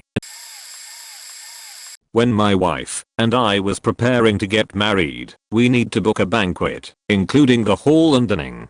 My father was with us, and in the end we choose a place that is quite secluded, which unlike other places in Hong Kong requiring us to pay for 90% of the banquet in advance, in monthly payments. My father questioned this a bit and jokingly said the what if they go bankrupt? And the staff said they are a very well-known club in Hong Kong, normally requires annual membership of 1 million Hong Kong dollars, if not for a wedding banquet, and how would they go bankrupt? And my father said, as big as Lehman Brothers can go bankrupt, so why not? Fast forwards half a year, that we already paid for more than half the payment in advance. They indeed go bankrupt. Well, there's no way we can prepare for this. And if according to common practice of bankruptcy we wouldn't be getting a dime back, as there are more important people ahead of the queue so to speak to get their money back. But since the founder of that club doesn't agree with that discussion and he personally arranged us to get back all the money from a law firm within a few days. That's a roller coaster ride, and while we are very thankful we can get the money back, if not we would be broke and can't hold a wedding banquet, we still need to find another place. It was then half a year prior to our wedding date, and in Hong Kong people normally need to book for that in advance for at least a year.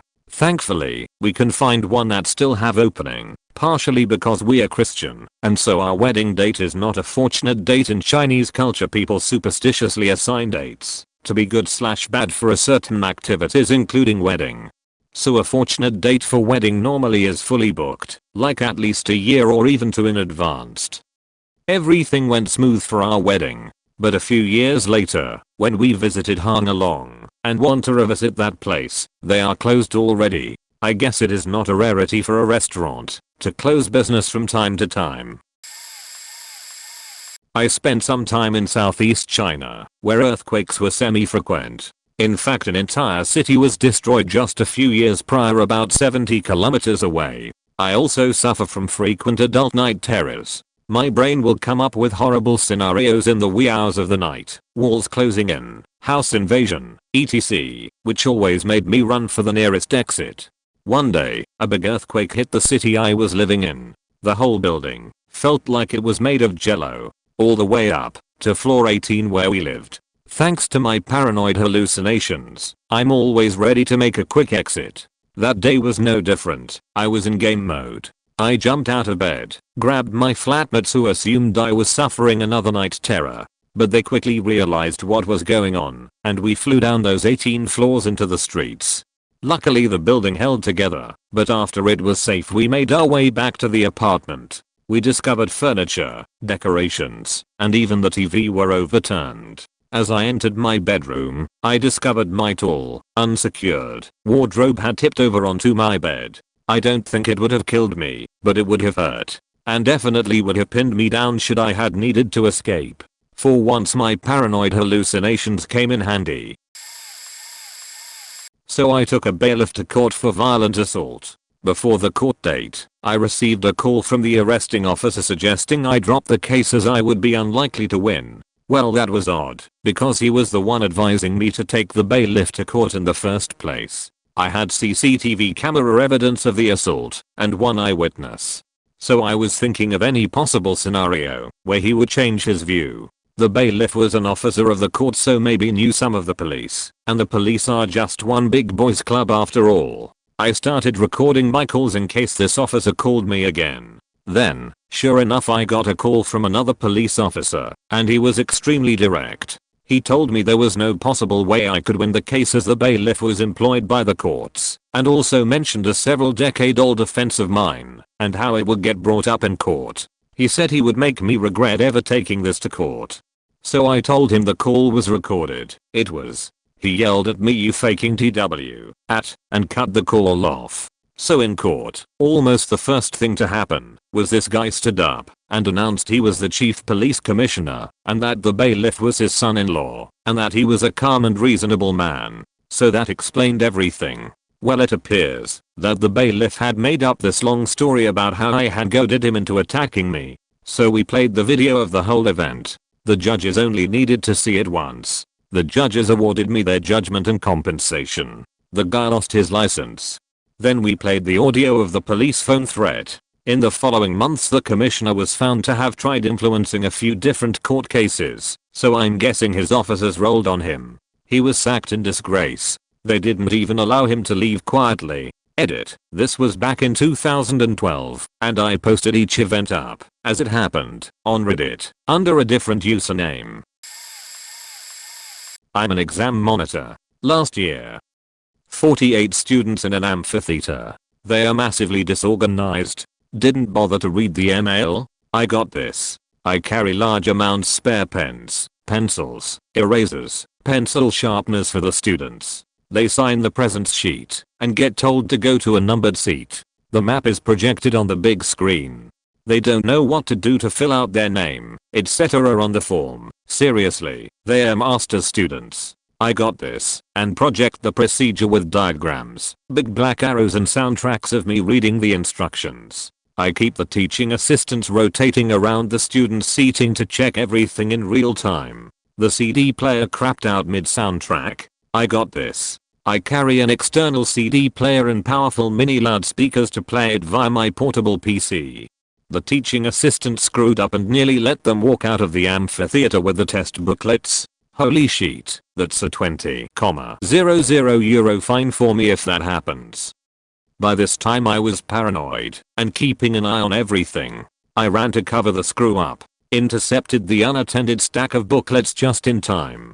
By that time, I had used up so much energy, I didn't even care when many of the students walked off with my spare pencils. But the exam stayed within the boundaries of its rules, because I had over-prepped massively. It was an exhausting win, but still a win. I was drunk as a skunk, but I hope this still counts as overthinking. So, I was at an after party at a friend's place with him, and a couple of women I know, one of which I had been fooling around with at the time. And the space for after parties and TV watching had this short stairs that went down from the side near the TV, and the area in front of the TV was the only real space for dancing. So the girl I had a keen interest in very much liked to dance, in particular in front of me. But I got distracted thinking about and visualizing what I needed to do if she danced backwards and onto those steps. Because, you see, I also wanted to believe she was aware enough to know where the step was, and nobody wants to be treated as a kid. At least that was what I thought at the time. So short story long, one of her feet suddenly found no more floor and she started to tip backwards. And since I was mentally prepared, my body sprang across the 2-3 meters to her and caught her at a 30-degree angle with my arm resting on my knee and my hand holding her neck and shoulders in a very Cinderella/romantic pose. All this before I had the time to think. Now, on the reasons why I think about safety security, that's a whole another story. But Minecraft and lava is involved. So I'm a mountain biker, and in doing so, I scrape up my body pretty bad. A lot. As a result, I have a makeshift first aid kit in my camelback, a sort of backpack that holds water connected to a tube. You use it to drink without stopping. I use it whenever I fall, or generally just need to patch myself up when I can't get off the trails quickly. Anyway, one time I'm riding the loop around my local greenway. It's around 4 miles, and I'm casually biking. I still have my camelback though, since it's really hilly and a pain to try to start on again. I'm mostly through it, and I'm at a part where the trail crosses over a large river, then half a mile later, back down it. At one point, there's a wide deer trail that you can use to get to the riverbed. At this point, I'm tired and I take a break to check the time. I walk down to the river as I normally do. It's calm and I really like sitting by it. But this time, when I walk down, I hear someone huffing and making that noise when you suck air between your teeth. Basically, it sounded like they were in pain. I followed the noise, calling out to whoever it was. I was saying something along the lines of, "Hello, call out to me. I have a first aid kit. I can help." After a few seconds, they called out, "Over here. I'm by the river. Please, hurry." I run to them to see what was wrong. When I got there was a kid sitting on a rock. We'll call him Jacob. He was probably around 15 or so. He was leaning over his leg and holding it tightly. As I walk over, he lifts his hands to show me what it is. He had 2 small puncture wounds, side by side, with the skin around them puffy and red. A snake bite. Where I live we have cottonmouths, and I've seen quite a few personally. I didn't know what snake did this, but I was terrified. I didn't know how to help, but I had to try something. Oh okay. I have some stuff. I don't know if it will help, but you need to work with me on this, okay? Jacob nodded his head hastily. As I pulled out a spare water bottle, I walked him through what I'm going to do. Okay, so first things first. What did the snake look like? It was orange-ish, and it kinda had these docker stripes on its back. I'm not the best with snakes, but it sounded like a rat snake. I told him that they aren't poisonous, but I'm going to call 911 and try to get some paramedics over. We weren't far from a hospital. We were literally in the woods behind it, so after the phone call, it should only be a few minutes until they get here. I talked Jacob through what I'm about to do. I give him the water bottle and a single Benadryl. Once he swallowed that, I took the bottle and started washing off his wound. He started crying, saying that it hurt like hell. I tried to comfort him, saying that the paramedics will be here soon. I took a roll of gauze and started wrapping it tightly around the wound. Once it was all dressed, I told him what to do. Okay, so I think it's only a rat snake, like I told you, but I can't be certain. If it was venomous, there is venom in your bloodstream right now. If so, you can't let it get to your heart. So, what you need to do is to sit down and try to calm down. Take some deep breaths. The Benadryl will help. I'm going to help you up onto the main trail, and we'll find a bench. I'll wait with you until the help arrives. Once he was settled, I got him talking about himself, about anything. I was trying to get his mind off the snake bite. I learned that he had been coming down to the river for the past month or so. He apparently had been studying the life cycle of a species of frogs for a science project. He was a sophomore in high school. He had a golden doodle named Nanny, and he had a younger sister. Once he was done talking, he had calmed down a lot. He said that he was feeling a lot better, and how he owes a lot to me. I just told him that I would feel like shit if I didn't help. We sat in silence and just watched people pass by for the next few minutes until the paramedics arrived. They checked out the wound and agreed that it was a rat snake from Jacob's description. They took off the gauze and wrapped it with a new layer. They thanked me for helping and walked him back to the entrance, presumably to get the bite checked on by a doctor. I'm sorry that this was so long. I just wanted to put this story somewhere and this seemed like the best spot to do so. This may not fit into overthinking, but I definitely overprepared. I don't know how Jacob is. All I saw of him was that day. Again, sorry if this was a bit dramatic. I just felt like a hero for weeks after it. I hope you enjoyed my story. Edit. Thank you so much for whoever just got me to 1k karma. You're a legend. I'm always carrying a bunch of stuff in my backpack. I could be pills, acetaminophen, ibuprofen, Benadryl, a Ziploc bag of tissue, a tote bag, an oversized thick plastic bag, band-aid, masking tape, small measuring tape, a single shoelace I found on the ground, not kidding, always told myself it could be useful, and a cleaning rag. I've started doing this in secondary school, then college, then adult life. Same backpack too, I've been carrying it for 13 years. I take care of my stuff. Why do one need a cleaning rag in his bag? Because you never know. One time we were doing a team project in college. My friend spilled her coffee on the table. I was a matter of time before our documents were soaked. Lo and behold, me the guy always ready for everything pull out my rag and save the day. A few weeks prior to that event, still in college, I arrive early to my class, like always. Suddenly one guy who's usually always late came early, dropped his bag and rushed out, since he needed to get his project from the computer at the other end of the building. Cause he didn't do it the night before, I guess he liked being late. However, we had a policy, keep the room clean, no dirt of melted snow on the floor. We are in Quebec and there was snow outside, so our boots got all dirty and leave water on the floor. And there are folks who don't wear boots and switch to shoes inside. Instead they just wear shoes and make the place dirty. So the guy was rushing and saw the mess he left on the ground in panic. He had to get his project on his drive, plus wipe the floor, before the teacher arrived in the class/studio. You know what happens next. I pull out my trusty little rag and wipe the floor clean, saving the guy's fate. Why do one need a small measuring tape in his bag? Because you never know. We had an evaluation in one of my classes in college. We had to reproduce a shoebox, a real one we had in the class, and animate it in C4D, in a matter of time. Most people just eyeball it, make a rectangular box and calls it a day. I cannot simply do some random shape. It said reproduction. I needed the measurements. We were post-production students, not the kind of folks who carry the means to measure objects in their daily lives, except for me of course, cause I'm the weird one always ready for everything. So I pulled out my measuring tape at the start of the class before people arrived, except for the teacher, he was always early, and proceed to get the right measurement from the physical box, and thus got a perfect shape for my CG show box. 96% on that evaluation, way higher than most people. Winter coat. It's necessary if you live in Canada. A few years ago I got myself one with loads of pockets. I love pockets. You can store all sorts of things in there. A Ziploc bag full of tissues, a reflecting high visibility bracer, spare coins if you need to take the bus, and got no cards, or no spare change in your pocket. And what about a spare set of gloves?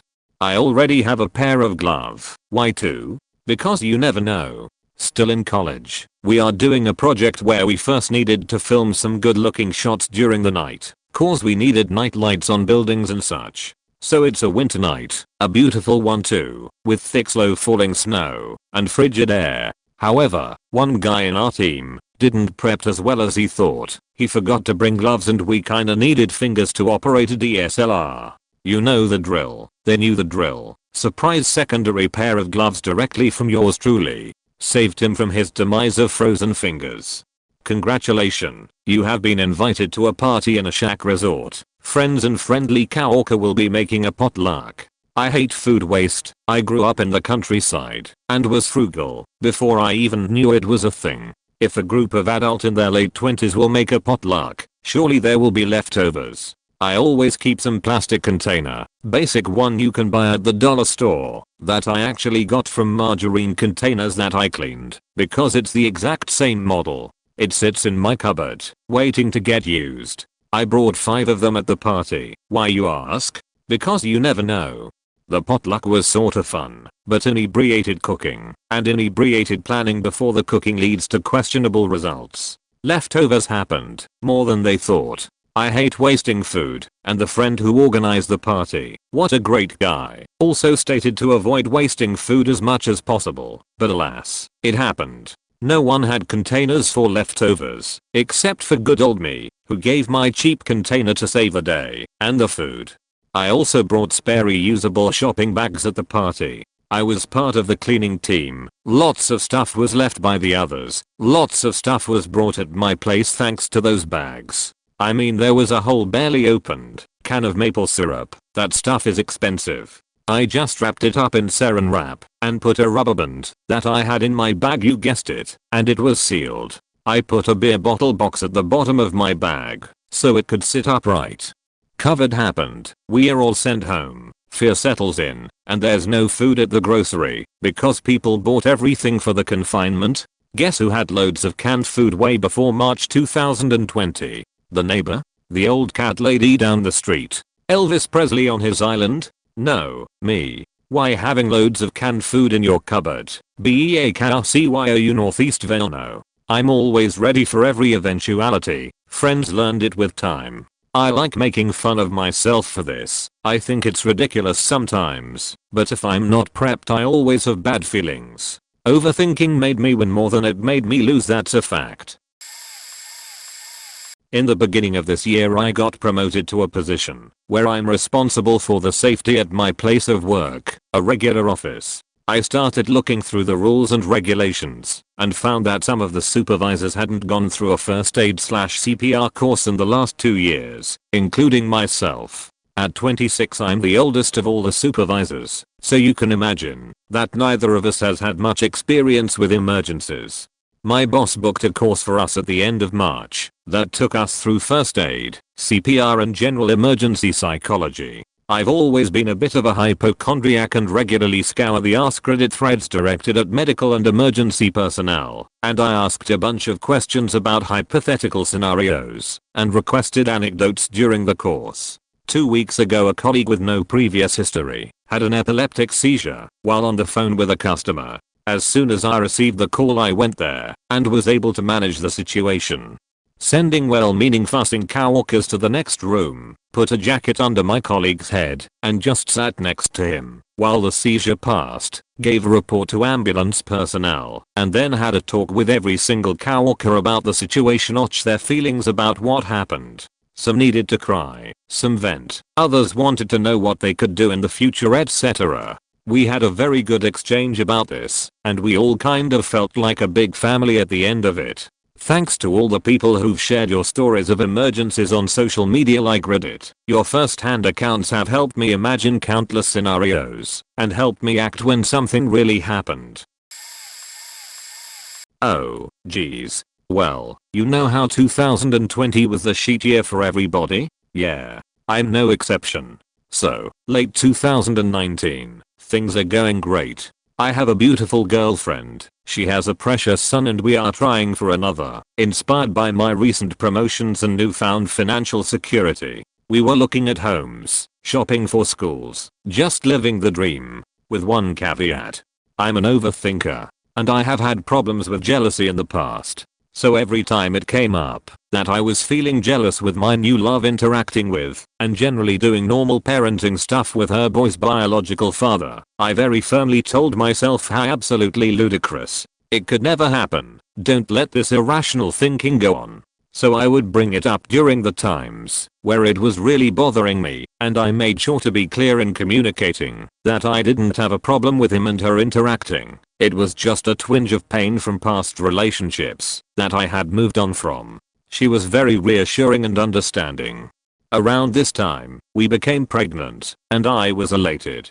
She was not as enthusiastic, given that we hadn't found a place to live yet, and I had recently purchased a Camaro thinking we'd have plenty of time to prepare. We confidently went to our first appointment and discovered we were, indeed, pregnant. Christmas comes around, and my father received the gift of learning that he'd be a grandfather again in about 8 months from then. It was around this time, the days after Christmas, I had to cope with a little twinge of jealousy.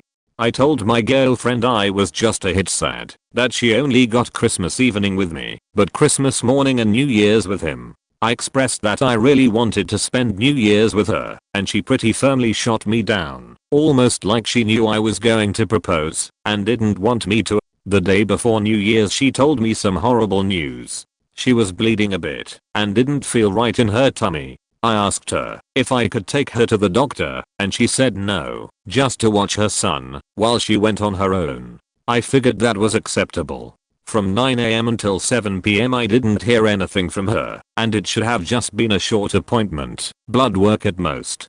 She finally called me and said she was on her way over to pick up her son, that she was miscarrying, and that the doctor told her it was caused by our aggressive intercourse. So right off the bat, overthinking me is wondering about everything she just said. She's not crying, she's simply driving over to pick up her son. She arrives, and pretty much exactly that happens. Inside I was dying, on the verge of tears from the moment I saw her, until the moment she spoke the first words that gave me doubt. I told you we should have been more careful.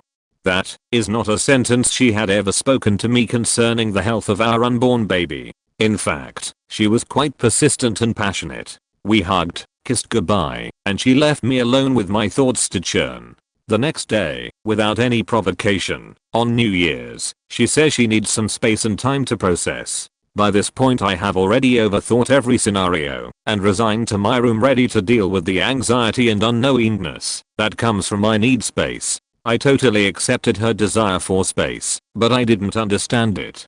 I came to know her as someone who needed a strong and confident partner to confide in, because she herself wants to be strong but isn't confident. We were such a strong team because she was fiery and passionate on the outside, but timid on the inside, and I was timid on the outside and fiery on the inside. One of the things that continuously churned around in my mind for the first weeks of January 2020 was her saying the doctor blamed her aggressive intercourse for her unborn baby dying, and that just stuck out to me as biologically improbable.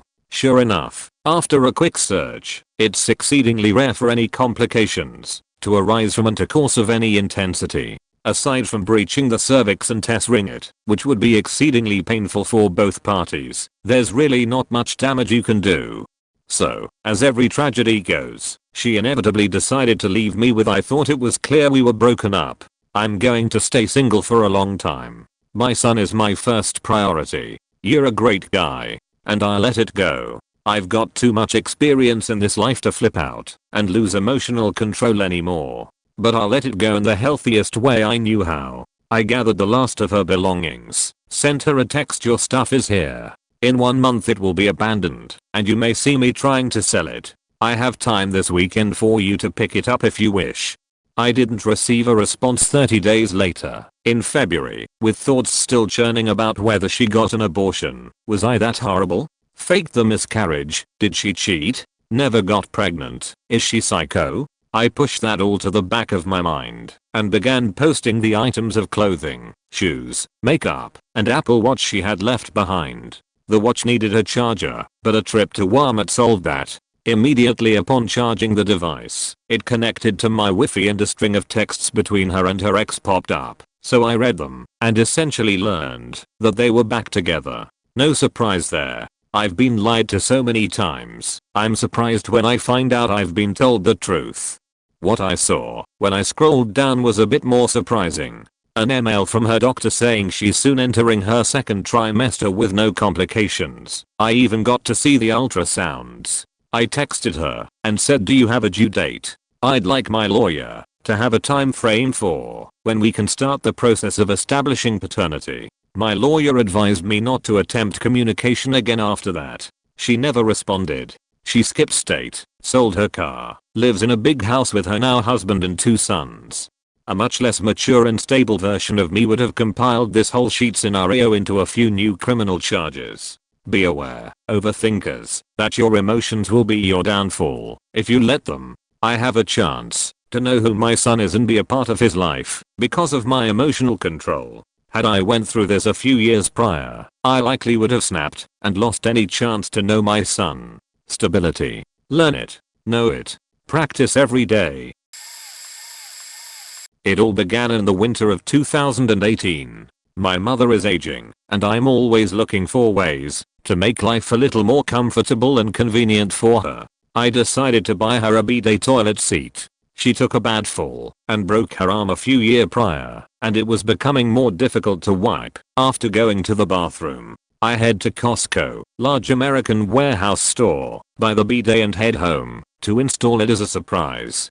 Unfortunately, the bidet needs to be plugged in. It has a night light, heated seat, water heater, drying fan, and a remote control, and there was no electrical outlet within reach of the power cord.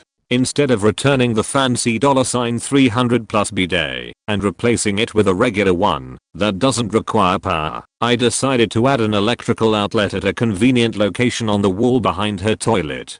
Well, when you give a mouse a cookie, the only way to install an outlet at that location is to go through the wall to my bathroom on the other side of the wall. This required me to remove my bathroom mirror, since I had to run wiring through the wall to my light switch. When I removed the mirror, the little metal strip that holds the mirror in place on the top of the backsplash got damaged. The backsplash was the same material as the countertop, ugly yellowish color, which was apparently all the rage back in the 1970s when the house was built. So then I decided I may as well replace the backsplash and countertop. This turned into an entire bathroom remodel. I buy all the stuff I need, replacing the sink, faucet, water pipes, countertop, backsplash, and drywall. While I'm at Home Depot, I decide to buy additional electrical components to add an outlet to my bathroom as well. Since I already had the wall open, why not? I add the electrical components, install the new sink and countertops, and repair the drywall. Thank goodness you can find out how to do all these projects on YouTube. This entire project took me about a year to complete. So now it's February of 2020 and my bathroom is looking pretty good, but I still needed to replace my toilet because it looked old and everything else was new. I head to Costco and buy a replacement toilet. Next to the toilets are the very same bidets and now they're on sale. I decide to treat myself and buy another one for my bathroom. After all, I had a power source. At the time, I had a full-time job and a life, so I didn't get around to installing the bidet in my bathroom until the second week of March. No less than a week later, it's announced that we are going into COVID lockdown, and there's a run on toilet paper. I was due to buy my normal allotment, and I couldn't find any anywhere. What were these savages thinking? Why toilet paper of all things? Since I couldn't find toilet paper, I decided to buy a tremendous amount of alcohol. I figured that, if the world as I knew it was coming to an end, I could barter alcohol for various goods, like toilet paper. Turns out I drank most of the booze over the last year. I digress. Anyhow, it all worked out for my household. The bidets are awesome. My booty hole has never felt cleaner. I don't even use toilet paper, unless I'm in too much of a hurry, to let the drying fan on the bidet work its magic. I had never used a bidet before, because I'm an American, and, well, backquote Merca. We drive big cars, shoot big guns, and if we choose to smear poop all over ourselves when we wipe, it's our God-given right. I'm a convertor, and I highly recommend getting a bidet. This is my first post, so I hope you enjoyed this pandemic and how it is being handled. I even wrote a novel about it, and have the draft completed for the second novel. It is a trilogy. I call the first Frankenvirus. It is how a pandemic is accidentally started when viral research is done offshore, to prevent the violation of laws that forbid this research in the US. In the first novel, the virus was believed to be stopped by a Russian bioweapons team, however it manages to escape, and the next novel focuses on its evolution in China. I call the second novel Zoonosis, because it shows how the virus undergoes further mutations in animals, and is on the verge of creating a pandemic. The final novel I call Surge Capacity and shows how the pandemic sweeps the world in the insane measures countries use in an attempt to contain its spread. The novel is based upon actual historical events and research that occurred years before our current pandemic. I wrote my novel in the hopes of educating the public on what to expect, and hopefully avoid panic when a real pandemic occurred. Unfortunately, I was unable to find a publisher, because most considered the fact-based novel as too academic. Here is a very early draft of the first novel in case any doubt my claims. https://www.wattpad.com/I used to be a molecular biologist and worked for a drug company on viruses, and later I became an IQ nurse who specialized in infectious diseases, and that is why I had this interest. I also am currently living off-grid in a remote mountain in Appalachia. How is that for preparedness? Went on vacation with my family, and for the first time in my life, it was a connecting flight. My dad had booked it all, and only left us 30 minutes to catch our connecting flight. I told him I had a bad feeling about that, and he should try to move the flights around, but he refused. I never pre-Google my flights as nothing of note would ever come up, but there I was Googling my flight, and turns out, for some reason, the top result was that this flight almost always runs 30 minutes late. I relay the info to my dad, who continues to dismiss me. I think to myself, well, he used to travel a lot for work, he should know, right? Right. I still had a bad feeling, and decided that it was probably best to pack a change of clothes in my carry-on just in case, even though I never do. We get to our first stop, and lo and behold, our plane had taken off 30 minutes late, leaving us exactly 0 minutes to get to our connecting flight. Literally as our wheels touched the tarmac, the other flight was locking its doors. After having to deal with the mess cause my parents couldn't be bothered, I made the decision that we fly to another country to catch the next flight to our final destination. Fast forward, we finally get to our final destination only to find out all of our luggage was lost. Not a single one managed to get on our new connecting flights. Luckily for me, I had packed an extra set of clothes, so I was solid, but everyone was left scrambling to find clothes in a country we've never been before. During our 2-week trip, we didn't have our luggage for a week.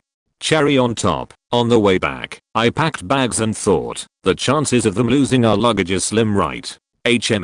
No. Let's pack anything that I know I want with me. Turns out, I called it. On the way back, despite making our flights on time, they lost our luggage again, and they weren't returned to us for almost 3 weeks. Trust your intuition, and overthinking folks, lol. I know I'm really late to the game and this will probably get buried, and it's long but worth a read. But anyway, when I was a senior in high school, we all only had flip phones, and it still wasn't at a phase that everyone had phones yet. But my brother, 21, and his best friend, 23, always had their phones blowing up with calls. They partied a lot. I had also been dealing with a rare grand seizure disorder since I was a freshman in high school, and my parents had gotten me a cell phone really young for that reason. A little backstory, both of my older brothers and 3 of their best friends would check in with me multiple times a week when I was at school because they were used to me having a grand seizure at least once every 2 weeks, but they had started to happen once every 6 to 7 days, and no doctors had figured out how to stop them yet. So all 5 of those guys checked on me religiously, and the school administration had approved them to sign me out for the day if I felt even mildly tense or faint. So, back to the overthinking. It was super common for people not to answer their cell phones in 2006. Not many people had them, and they didn't ring that loud. One night my brother's best friend was going to meet his new girlfriend at the bar where she worked. Around 10 PM he was supposed to meet at my parents' house with about 10 of us having a blockbuster movie night. He was never late. Ever. Never. Late. Ever. When midnight rolled around, and he hadn't shown up, wasn't answering his cell, the bar phone kept ringing with no answer, I panicked. My entire family and friends were used to me being an anxious overthinker 24/7. I always assumed the worst case scenario. I demanded my brothers, and I drive to the bar. I couldn't drive, because seizures. They said okay, if he's not answering by 1 AM we'll go. So 1 AM came and went, and we drove the 30 minutes to the bar. 1 mile away from the bar, we see headlights coming up from a ditch, and another car sitting on the road without any damage. We pulled over immediately. I just faking knew. I knew it was him. But my brother said no, he was going to call us when he left the bar. But he'd never made it to the bar. The couple who had been driving the car without any damage were screaming at each other and slurring their words horribly. They kept saying it was an accident to us over and over, and begging us not to call the cops. I immediately said to my brothers he's dead. They still insisted I was overthinking, and one of them grabbed a stick out of his car to try to balance himself down into this really deep ditch beside a lake.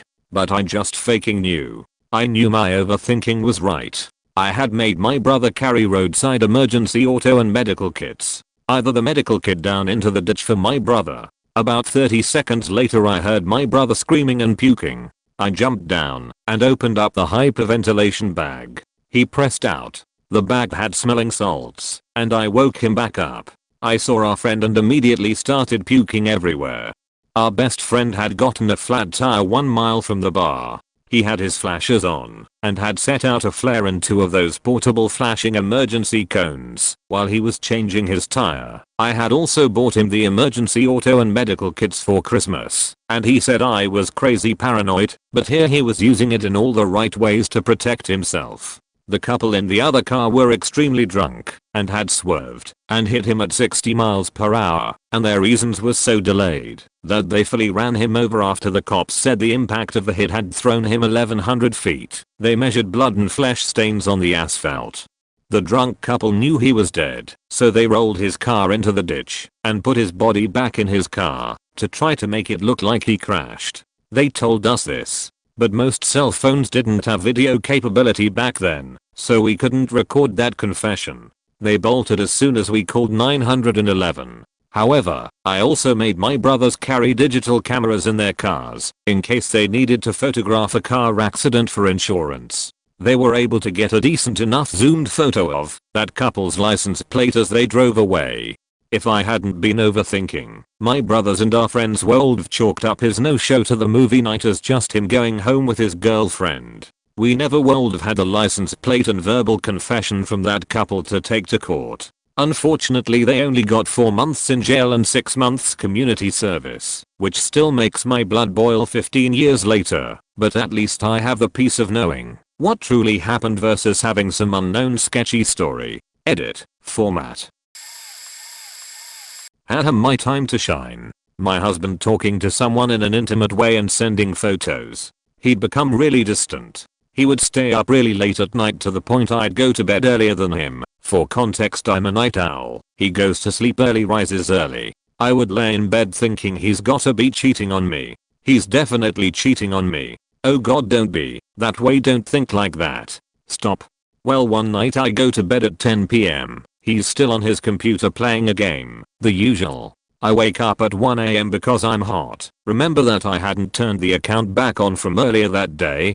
Decided to go turn it on. Noticed he's still not in bed. I think he must have fell asleep downstairs. Not unusual. Then I hear his computer, him typing away, clicking, a notification sound going off. Okay, also not unusual. He might be playing with his friends, and instead of voice chatting, because he gets extremely loud, he's just using FB Messenger, the old days before Discord. He sees me, and just kinda looks like, oh fuck. I say, hey, it's really late. You coming to bed? He just says, oh yeah. I ask him if he's playing with his friends, and if they are still trying to get out of LOL. He just says yay. Vaguely. I just kinda go, huh, okay, and go back upstairs.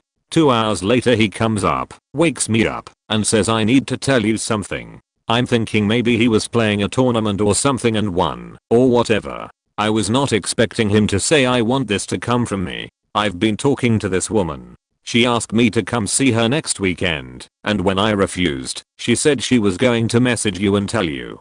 So I thought you should know from me. I already blocked her, but I'm sure she remembers my name and can look you up. I'm sorry, I don't know what to do, but I didn't want it to go that far. I just look at him and say, well, where's your computer? You can report her for harassing you, and I'll block her on my account too. I'm like, really not surprised at all. He tells me everything and is shocked at how calm I was. I tell him I'm going home for a while. I don't know if I'm coming back. I need a break from you. I don't know why you'd do this. I feel like it's my fault. But I'm just going to go home.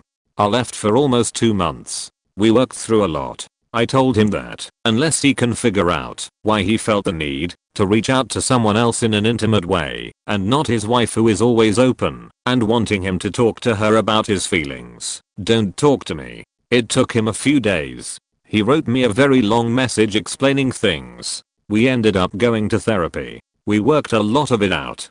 Overthinking like that and telling myself, if it happens, this is what is going to happen, helped me cope when it did happen. I knew exactly what to do, who to call, and where I was gonna go. It might be because my dad cheated on my mom, and she had no type of plan. She kicked my dad out, but was still a mess. She was completely absent from us kids. She even just left us at our grandma's with our dad, and just left for a few days. Didn't tell us why, or where she was. I think just that experience really made me think, if I have to leave, this is where I'll go, who I'll call, and what I need to do first. I've 27 meters. Always had an issue trusting men, especially men who are obviously attracted to my female friends. It's mostly due to a very traumatic upbringing, and also knowing young men well enough not to trust them. One time it actually worked out. Once my friend group came into contact with this older guy in the church congregation a city away. We were all late teens/early 20s, and he was in his 30s and recently divorced. He was super charismatic and fun to be around, and, most importantly, he would supply alcohol to those of us who were underage. Looking back, I don't know why this was shocking, but I didn't trust him at all, and I regularly voiced that to all of my friends. Unfortunately, it was a very boy who called wolf situation, because everyone thought I was just being mean and didn't like another guy coming into the friend group. This went on for a few months until one night he hosted a gathering that I didn't end up going to. He got all of the young girls drunk that night, and he was the only male at the gathering. Thankfully all of my girlfriends left the gathering, but one of our mutual friends stayed. She was a bit older and also not a very mature person, so this isn't shocking. Anyways, as you might have guessed, he got super touchy and inappropriate with the one girl who stayed, and we had to go pick her up before he assaulted her further. It was super sad, and after that he continues to hold a place of status in the congregation after marrying a much older girl not even a year later. The only good part of this story is that by the time this happened I had the sense to not say "I told you so" to all of my friends, although later someone was nice enough to acknowledge that I had said the whole time that I didn't trust him. I have anxiety issues.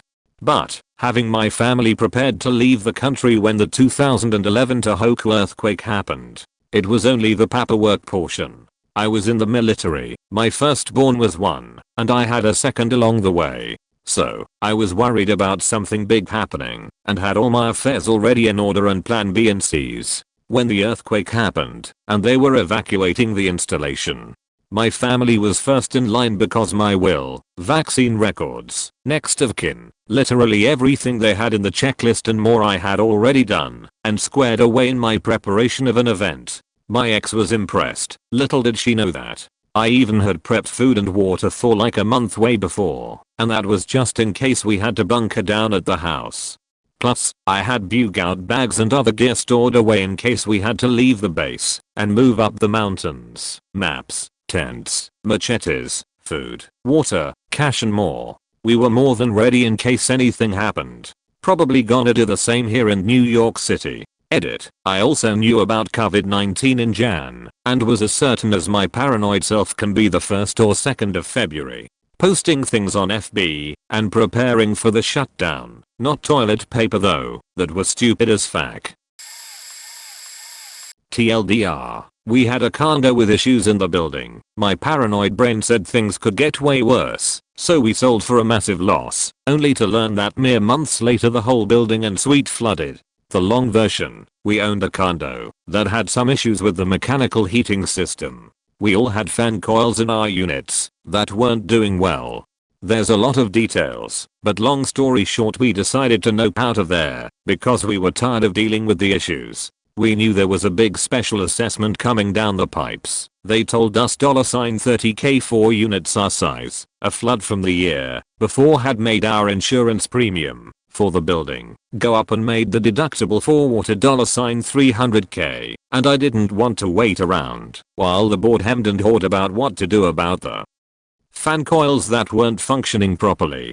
So we listed at a low price to account for the problems and risk, knowing we'll lose $100K, and I'm panicked the whole time because all I can think is OMG we have to sell now because a fan coil will fail. The building is going to flood. The insurance deductible is so high that the cost is going to be a nightmare. Simultaneously trying to calm myself down because the board wasn't concerned because they were working on a fix. We sold really fast despite a slow market and all the building issues because the unit looked amazing and we made it a quick close. The time between closing and possession was complete torture thinking of all the things that could go wrong. The assessment, which we disclosed, was eventually coming to the cellar, could get levied early, and we'd be on the hook. The place could flood before the mesh system got fixed, etc. One of the most stressful months of my life. Of course at the same time to some extent worrying we were making a huge mistake by selling, because we were losing so much money and the suite was amazing. God, I miss that kitchen and natural light. We hand over the keys and move back into our tiny original condo. 2 months later a pipe bursts on the top floor of the building and the whole thing floods on one side, including our former suite. Last we heard, they were looking at special assessments of $100K now to cover the floods plus all the original stuff that had to be done. Needless to say, the whole experience completely reinforced my paranoid everything that can go wrong will thinking. I'm just glad we went with our gut that things could always get worse. Edited to add the TLDR. A few years after moving out of my childhood home, my stepfather hit me up asking for help cause he had a hip surgery. Mind you, I moved out because of this man. However, at the time I needed to get my JED and auto license. so I agreed under the condition that he both provide and pay for a way to acquire them. He agreed and I moved along with my partner at the time. As soon as we got there, I had a funky feeling, so I hit up every single old friend I could think of. I asked every single one of them that, if things go south, could we crash? I got a few yes, and then worked my ass off bull rushing the completion of the Jed and Auto, all while leaving him to think we had nowhere else to go. Shortly after I acquired those, the house started to regain its familiar tension. It started out small little comments and complaints about stuff. Then one day him and my partner got into a fight. He yelled at her and I snapped. Memory is foggy, but it went about like this. Him yells at her, me yells back him, you don't yell at me in my house. Me, I don't give a fuck whose house we are in, you don't yell at her. Also, him the only one making money and paying the mortgage, so whose house is this really? Him, get the fuck out now. Me, one step ahead of you chief. Pulls out my phone and calls friend A, hey yo, it happened like I thought it would, so can you come on over please? His face as I hung up and started packing without a flinch was so damn good. They showed up, we openly trash talked his ass while packing, and then left without a goodbye. If I never pre-planned for his ways, I would be homeless. I love my overthinking, anxiety-ridden brain. This will be buried, and I'm not totally sure it fits, but here goes. I was going to visit my then GF at her school a few hours south of me. She had driven through my town, and I was following her down. The highway we were on was more concrete than asphalt, and my tires were making a funny sound on them. Oh, and we had walkie-talkies to chat while we drove. At some point, for some reason, and I still don't know why, a scene from the movie Changing Lanes popped into my head. Short version, Sam Jackson, in a taxi, spins a tire iron next to Ben Affleck, who panics just as his wheel falls off his car. Anyway, that sheet's on my mind, and I grabbed my walkie-talkie to tell my GF that my car is making a funny sound. She says it's probably the road and I shouldn't worry about it. I'm about to answer, when out of the corner of my eye, I see my front driver side wheel just roll off my car. It takes off across the median and time slows to a crawl. I was driving a back 92 Ford Explorer, and as the front corner of the car dipped down, what was left of the axle dug into the pavement and there was a shower of sparks so big I couldn't see out of my window. I stomped on the brakes, and the pedal went all the way to the floor, as my caliper had left with the wheel, and all I could do was try and yank the steering wheel as hard as I could to try and coast into the shoulder. Oh, and I was screeching into the walkie-talkie while all this happened. Regardless, I don't know why that scene popped in my head. And I don't know if it helped me or not, except that the whole scenario was not nearly as surprising as it should have been. I don't know if this counts, but my last job was terrible, and I had the scenario play out in my head for a year that management would try to screw me. One day the feeling became so intense that I went to our union about the situation. The harassment, false promises, blatantism, female in tech, threats, sabotage, union busting, etc. As I'm telling the union rep my concerns, management sends them an email stating that they, management, wants them, union, to fire me. The rep is just astounded and states, we are the union, we don't fire people. Who are these people? Well, all that overthinking meant I had oodles of evidence. Even though they disabled my work email, the emails were still on my devices and I screenshot them, and the chats as well. Boy oh boy, they weren't happy about that. Then they tried to falsify my dismissal to unemployment. The unemployment rep was a turt, willing to ignore everything I said, and I threw it in her face. I have evidence that they are lying. Do you? The union stepped in with assistance from my doctor and neurologist to show how management had been lying. This is on top of the 6 months it took to get a correct record of employment. They actually sent me 3 incorrect records before unemployment just took my word for the hours and pay for the last year. I've never heard of that happening. But all that overthinking had me ready for their bullshit. Funny bit of irony bonus, they refused to let me work from home as punishment for standing up for myself. 6 months later COVID hit and they aren't allowed to work from the office. Serial killer incident, maybe, that I didn't fathom involved a possible murderer. I learned years later that he was suspected of killing several, using a similar modus operandi. He was a police officer whom I had previously seen and talked to in town. While on duty he asked if I was interested in learning how to shoot a gun because he asked me in front of his partner, in public, in front of the group I was walking with. I said yes and never got any creepy vibes. I was familiar with the gun club shooting range location. I knew where we were going to go. When I told a friend about it, she didn't like anything about it. I was to meet him at a restaurant. Normally I would have driven my separate car to any type of meetup destination. Since he was a law enforcement officer, after I arrived at the restaurant parking lot, I agreed to leave my car parked at that restaurant. Which, in hindsight, kinda temporarily disappeared my car, due to it being towed. After we drove away in his truck, I had somehow misplaced my phone, and as mentioned he was a law enforcement officer, so I trusted him. My car wasn't GPS equipped. We made it to the gun range, and we did as others on the range were doing. I pretended to notice someone I knew, and waved to a vague group. Nothing weird, yet, other than my waving to nobody. On the ride back towards the town, where my car had been parked, he started asking questions that caused me to be very concerned. Questions that caused chills. My blood ran cold when it appeared that his eyes turned black. I kept talking, lying perfectly, giving him answers that he wanted in a way that was believable. Also was trying to convince him that my location was known by whomever I had told about where I was going that afternoon. I didn't have a phone with me, but he didn't know that, so I adapted everything to be vaguely not phone dependent, to make him think an unknown number of people knew his name, etc. In reality nobody knew his identity. All in all, I wanted him to believe that many knew where I was located, when, technically zero knew my current location. No phone meant that I had to convince him to not do anything but drive me to my car. The longest 30 minutes of my life equals that drive back to the spot where my car was parked/towed away. Upon seeing no car, he drove me to my car that was inside the towing facility, and he paid for my car's release. I made it back home alive and told nobody about the incident until a few years later after I learned that he was dead. Graduate Program Project Group. The exact details I'll leave out, since there seem to be few enough programs that makes identifying personal info really easy.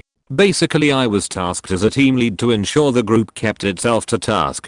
The task was self-defined after the first semester, so we collectively decided as a team of 7 to go overkill and have a functional prototype to present to the program directors.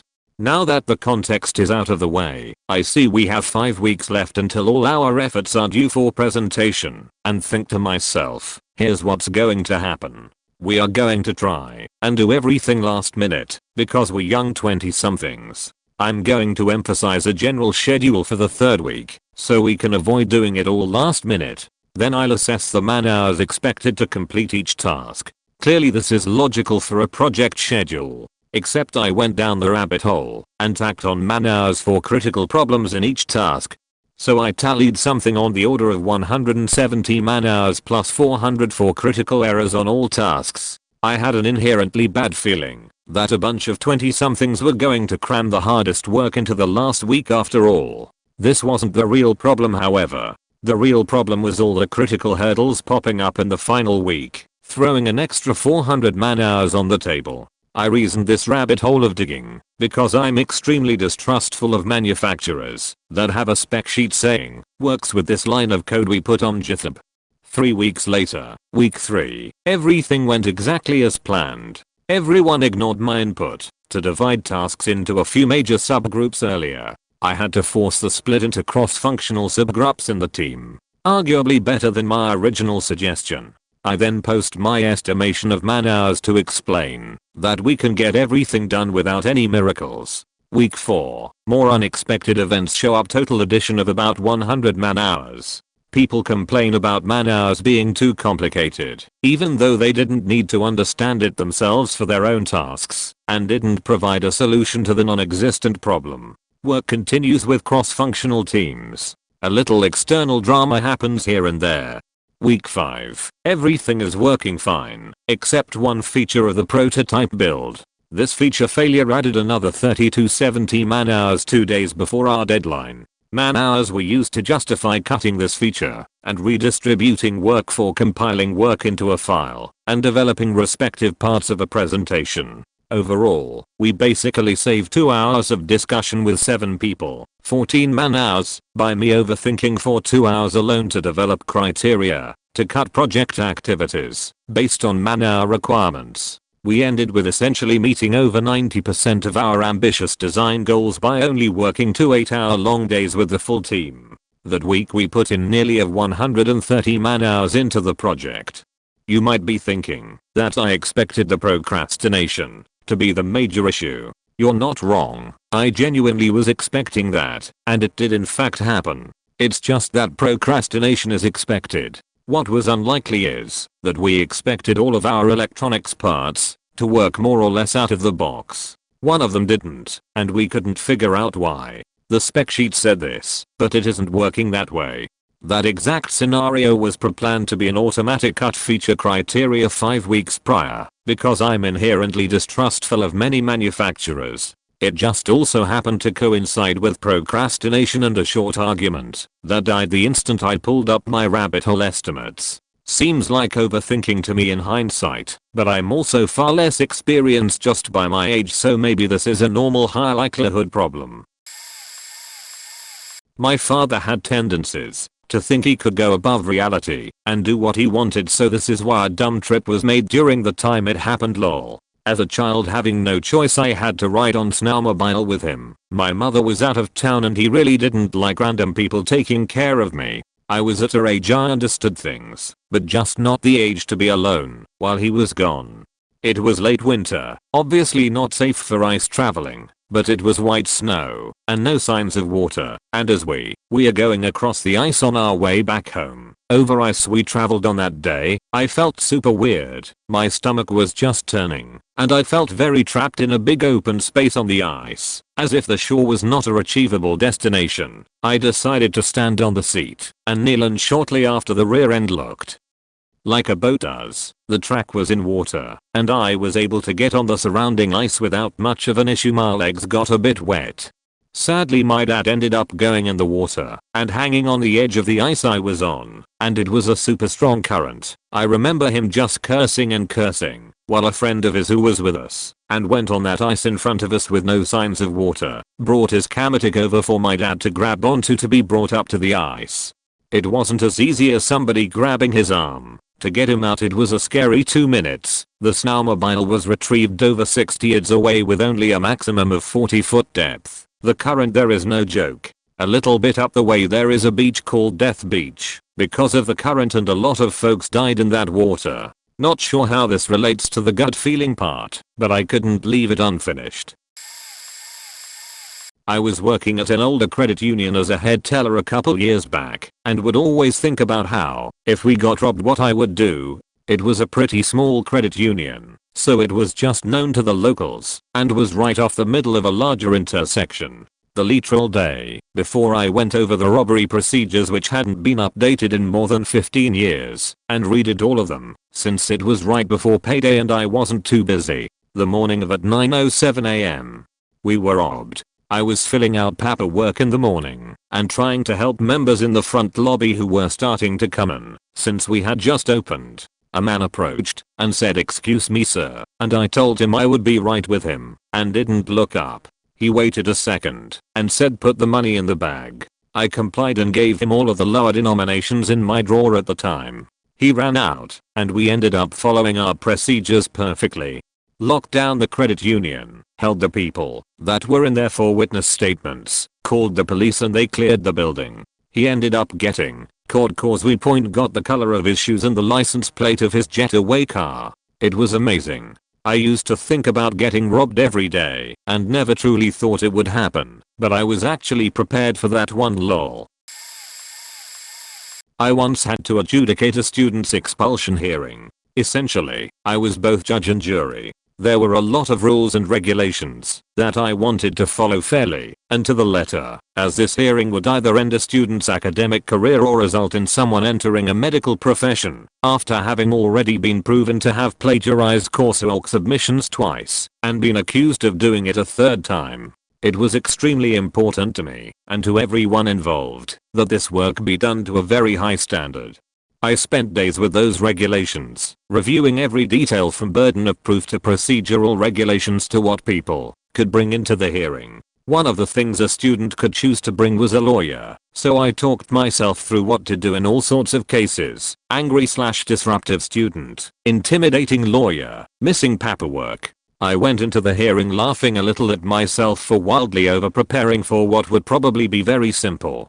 She brought a lawyer, a vocal, disruptive lawyer who imagined he was there to grandstand to a jury, and who raised objections at every turn. Fortunately, I knew from the regulations that he wasn't allowed to present arguments, only to advise his client, and, thank goodness, I had literally talked myself through what to say if that happened, so I was able to be calm, firm, and consistent through repeated outbursts on his part. The institution had their own lawyer in attendance as well. She said nothing throughout the proceedings, but as we were all leaving the room, she told me quietly that she was impressed with how well I ran it. Man, did that feel good. Early January 2020, I keep up with the news every day, and was following the COVID situation in Wuhan pretty closely. Mind you, we are in Southern California and most people were not entirely concerned as of yet. I kept telling my husband I think this is gonna be a big thing, and he just kept teasing me that I was getting paranoid lol. But I had already been meaning to create a home disaster kit for fires and earthquakes. I was just feeling so nervous about COVID and how we'd care for our toddler if she'd hit the fan in any way, since we don't have family nearby. So I started slowly building a stock over about 2 months without telling him. Shelf stable foods, my daughter's fav foods. She has autism and is highly picky. Meds, masks, diapers, etc. Nothing excessive, just enough to get us through a week or so if we ever lost power or were in a bad spot and couldn't leave the house.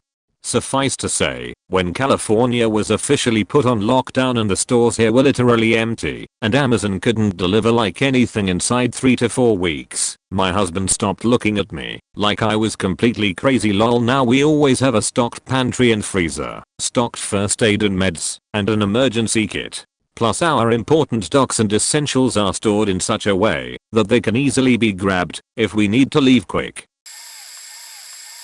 I have a very strict eating schedule, especially when it comes to lunch, and if I'm not eating around 12:30 to 3 o'clock I start to feel sick. That being said, I'm always packing a snack when I know I'm gonna miss breakfast or lunch. I were in a summer camp around a mountain range, organized by one of my teachers, and there were a lot of young kids, and even the ones my age were really picky when it comes to food. For breakfast, before we'd leave, they'd give us a big plate full of an assortment of cheese, salami, and vegetables. Kids being kids and teenagers being teenagers, a lot of it would be left untouched. Cue me going around the table making sandwiches and picking up the dessert if there was any extra left. I'm talking 6 or 7 sandwiches. I was chubby, just in case we didn't make it to a restaurant or something for lunch. Of course people laughed at me, teachers included, for always carrying a lot of water, like 2 adults worth, and a lot of food along with everything else I needed. And of course there was one day when I got to say I told you so. One day we got lost on a trail, not a big deal. We just misread the signs and took the longer route, and instead of going for 2 hours or so, we walked for about 5 uphill. And when people finished their small bottles of water and started greeting hungry, you'd start hearing from left and right, "Hey, did you pack an extra sandwich I could have? I know you've been packing snacks. Care to share some with me? May I have a sip of water?" And so on and so forth. With every sandwich I'd give, they'd get a complimentary WHYREYOUALWA stalking for DWITHYUO. Never getting married. I'm 27, and I have never technically dated. I say technically, because last girl I was in love with back in college told me she loved me too. Everyone knew about us, our friends, more or less our families. At least that's what she told me. Only problem was she was in another department and had 1 year less than to graduate. So she had to move back to her hometown. Didn't want a long-term relationship, so we never officially declared we were in a relationship. It went on for about a year. Never had anything more than just a hug. Never felt the need to. That mutual thing was happiest I ever was, and it was the worst time of my life outside of that. I was still happy. Before leaving she asked for my hoodie as a keepsake. She gave me a tee that I loved on her. I was so in love with her. I proposed that we continue and make a long distance thing till I graduate, and then I'll come work wherever she will be then. I even offered her it to be an open relationship, just in case she thought she can't do it without physical presence. I was ready for any condition. I just wanted her.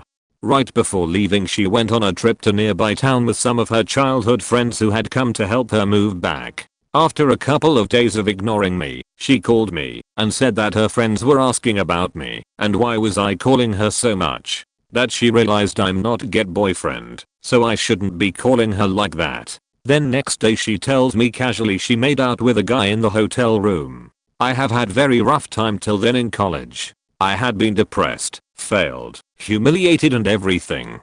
That was when I cried for the first time in years. She used to say she loved me, and then she flipped on me like that. Call me crazy, but it didn't sit well with me, to say the least. Sometimes I think she did it to help me get over her. Who knows? It's been 7 to 8 years. I never dated again. Probably never will. So I'm prepared to never get married. Sorry for the long comment. Secretly recording an entire semester of anthropology lectures. I'm a art major at the local university where I live, but I have a lot of hobbies and extra interests, and so I added an earth science minor on top of it. One of the optional courses was a cultural anthropology class. I get there on the first day and the dude teaching it just gives me a vaguely icky vibe, but I can't place why. He seemed like just another annoyed adjunct who looked like he could have been an extra on The Office, but I'm paranoid, so I started a voice recorder app on my phone in secret before every lecture. I live in a one-party consent state. I've looked it up for other incidents before. About halfway through the semester he starts dipping into some kinda racist stuff. Not anything super explicit, but enough I was a little more uncomfortable than I had been. A lecture later, he mentioned being a reformed racist/white supremacist, and that he was attempting not to think that way anymore. Here's the thing, good on him for making the attempt to change, but that doesn't mean I'm gonna trust him implicitly. People can and do change for the better, and it's definitely possible to change how you think. However, he always gave off the vibe that he was half-assing it, and that he was making this change due to a social pressure, and not necessarily a true change of heart. He'd said enough stuff by that point that another girl in my class was getting uncomfortable, and when I mentioned my recordings she said she felt a little safer. She was native, and concerned that he might flunk her on skin color alone. She was my study buddy and I knew she was working her ass off like the rest of us. So we kept an eye on her grades in comparison to my own. To his credit, he didn't fail anyone on skin color. The class itself was great, and we went over a lot of interesting niche subjects, but my icky feeling was somewhat correct. I never had to send my recordings to anyone. He never said anything that was outright horrible. I hope he really wanted to change. Living with hate in your heart isn't a way to live. If he can stay out of that headspace, he'll stay a pretty decent professor. COVID. December/November of 2019 I started to get worried, as I have always followed the news pretty closely and have friends in China who had indicated it was going to be a really big issue. Told my family and friends, but they didn't think it was anything to be concerned about. After visiting a airport at the end of December I was convinced it was real and wouldn't accept being told I had anxiety. I kept reading the news, started wearing a mask everywhere by the beginning of February. I even got special accommodations at my university, so I could sit alone at a desk, usually seats 2 to 4 people, and arrived to all my classes early to disinfect the surfaces. I stocked up and bought a ton of N95s, Lysol, medication, food, and hand sanitizer. I even began to make my own prototypes for homemade masks with my sewing machine. I told all my family and friends what I thought was coming and to stock up, but everyone just humored me and told me I needed to relax.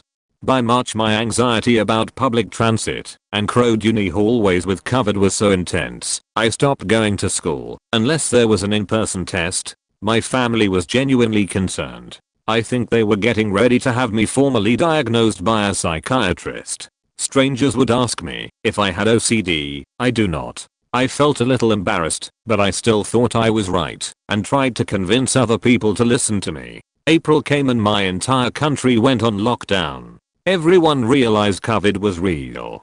Tons of people reached out to tell me I was right, and quite a few apologized for saying I had OCD. I felt vindicated. I was so happy. Now no one thinks I'm crazy, and when I talk about the news people tend to listen to me. When I was working in a pharmacy, this was in 2018, there was once too many boxes of masks came by accident. Now, masks do have an expiry date. Usually N95s last 6 to 12 months, so understandably we were not too keen on keeping it.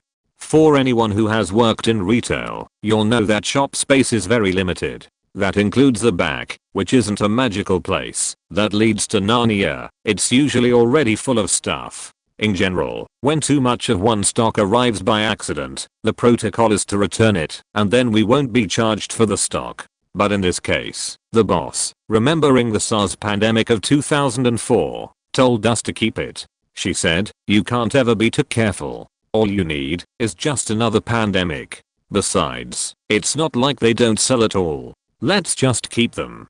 Enter COVID-19, just a little over a year later. Addendum, the same pharmacy boss also stockpiles seemingly random stuff like diarrhea and flu medications. She always says that you can't have too much of these things. There was one time that there was a nationwide shortage of diarrhea medications, which again proved her right. She definitely didn't lose her shit over it. When my husband and I moved, it was to an area that has very bad thunderstorms and hurricanes and sometimes tornadoes. I had seen them before, but not nearly as severe as the area we were moving to. I talked to my husband about making bug out bags for ourselves and our 2 cats, as well as an evacuation plan and a plan to get the cats into the carriers as fast as possible in case of an unrelated emergency. I was told I was overreacting, and while the state can have severe hurricanes, we aren't close enough to the coast for it to be much of an issue, and he was wrong. At my insistence, bought 4 backpacks and any kind of emergency supplies I thought we would need to last 3 days. I got them all packed, including the cats' bags with their food, water bottles, toys, disposable litter pans with litter inside, their whole works, and shoved everything into the hall closest. I practiced grabbing the cats and getting them into carriers as fast and safely as I could, and practiced getting everything out of the apartment and into the car efficiently and quickly. The following spring we were woken up by the building fire alarms going off and all my planning paid off. My husband grabbed the bug out bags and I got the cats in the carriers. They sleep on the bed with us and didn't run at the fire alarm. I think we got lucky and we had everything in the car in under 5 minutes. We were half dressed, but that hardly mattered to me at the time. We were out before anyone had gotten out of their apartments yet, so with everything safe in the car, we started banging on doors yelling about the fire. I ended up helping a woman carry one of her kids out, and my husband got a guy's 2 dogs leashed and out for him. It turns out a woman on the 3rd floor burned cookies, and it was only a small fire that was contained to her stove. As far as I know, there was no damage anywhere to the building, and after a couple hours we were able to go back to our apartments. My husband has never doubted me since, lol. In this thread I'm seeing people who are prepared for any situation, but not people who are overthinking social situations. I constantly second guess my conversations, and things like writing an email or a text message take me significantly longer than it should. If someone catches me off guard I freeze. I can't speak until I've been given enough time to think about my words. Usually I think about all the worst case scenarios and end up figuring out exactly what not to say. Like this time at work I got in trouble for ignoring my boss's requests for something I didn't want to do. I knew I was well within my rights to not do X, and I also knew my boss didn't care about my rights. I spent the entire time she reprimanded me thinking of all the awful things I could say, and when it came time to talk I said the one thing she didn't expect. Well, if it's really that bad that I didn't do X, maybe the store manager should know about it. She smirked like, "You dumb fuck, you just got yourself fired." So she set up a meeting with the store manager later that day. While I waited, I thought of all the ways I could fuck this up. Ultimately, I went into that meeting and laid it down in the most eloquent way that I knew the employee handbook from front to back and that my boss was trying to bully me into doing X to look good. Within a few weeks, my boss was demoted to manage a much smaller department and I was basically in my own league. Managers were afraid to ask anything more from me beside basic duties, and as long as customers were happy. To be clear, X was not normal job duties. That meant coworkers had to pick up slack. X was asking customers to donate to some charity run by the store. Nowhere in the manual did it say I had to ask for donations, and the next year the store policy became no asking for donations after the first week, which I was fine with. Asking for donations actually angered customers because they had been asked so many times. I actually got just as many donations not asking as other part-time employees. One customer even donated $100 and said, "I come to your line because you don't ask me for money every day." Too many to list. I don't know if it's overthinking or over-preparing because I prepare for so much, and when it happens, people who are with me are surprised to see me quickly resolve the situation. It can be as simple as having a plastic poncho for the rain, an inflatable pillow plus 2 blankets, water plus protein bars, or something more niche like having plier cutters in my car. I also always have backup glasses everywhere. My nicest/newest ones are always where I dwell, and the rest are all over the place. My car, my backpack, my office, my romantic partners, or if single, my friends, house, etc. I don't know how many times they've came in handy. I'm always imagining the worst situation and prepping for that while hoping for the best. I think the last time the worst event happened was school related. Long story short, there was a popular field trip we'd go to at the end of the year for a competition. Because of how things were going, there was a chance that it was going to be cancelled. Because of this, I prepped to go alone. I made sure never to miss class, to use sick days, and not lose points for missing school. I researched how much a car rental would cost, asked peers from other schools if I could crash with them at their hotel. I made sure to rent out a sizable SUV to have room to sleep there if I couldn't find a place to crash, and etc etc etc. There was a month left before the start of the competition. Our extracurricular activity team still hadn't made a decision yet. I knew the price for the car, the plane, and had a place to crash. I decided to bluff. I talked to the team captains, told them that I already booked the flight, etc. They were pissed. They admitted that they were waiting to ease into telling us that our team wouldn't be attending the competition. I left and booked everything.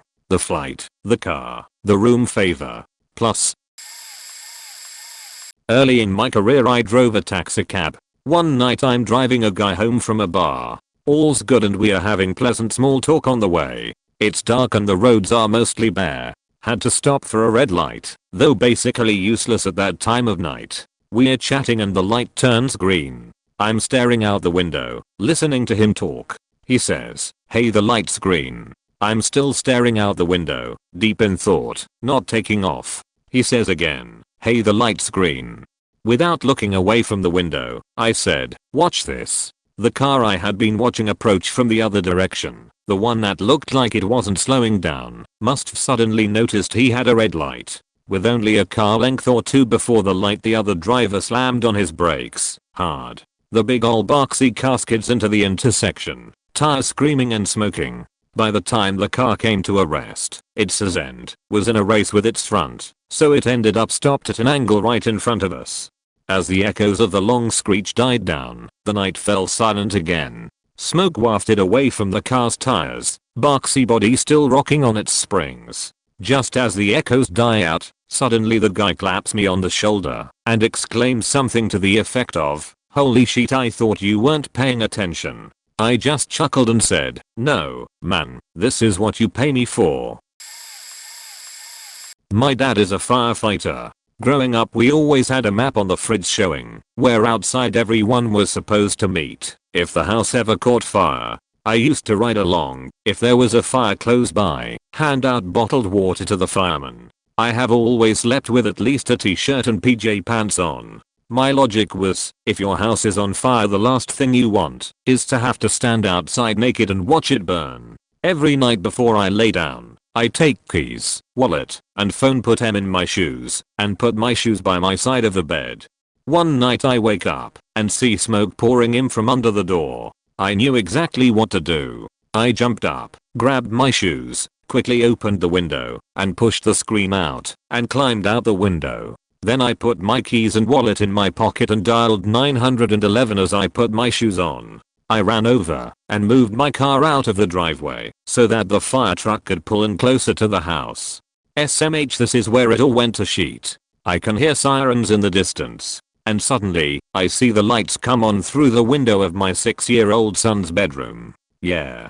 Probably should have updated my fire escape plan when he was born. Panicked, I run to the front door. It's locked, and I realized then that I've locked my keys in the car by accident. So I run to the back door, also locked. Then I think, if the police can kick in the front door serving a no-knock warrant, then it can't be that hard to do. That's another story. I was allegedly selling marijuana. I run back around to the front door and I see my son is standing on the porch eating the nastiest, most burnt bag of popcorn. SMH. So he had decided to make popcorn at 2 AM and microwaved it way too long.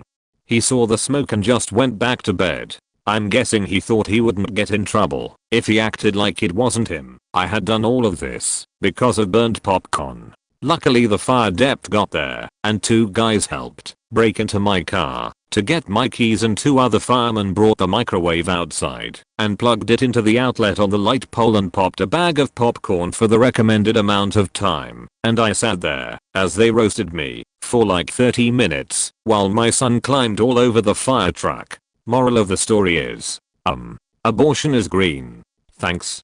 Good night.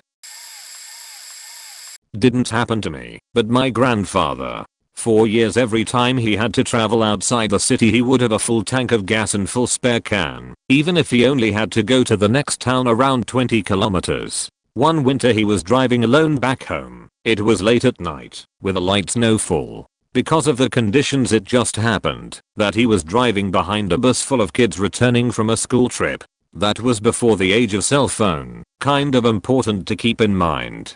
Suddenly the light snowfall turned into a storm. Wind blew more snow from the side of the road and both my grandfather and the bus were stuck in the middle of nowhere. My grandfather knew that they will probably have to wait until the morning before the roads are cleared, so he turned off his engine to preserve fuel. After a few hours he notices that the bus, which had its engine running all that time, had stopped.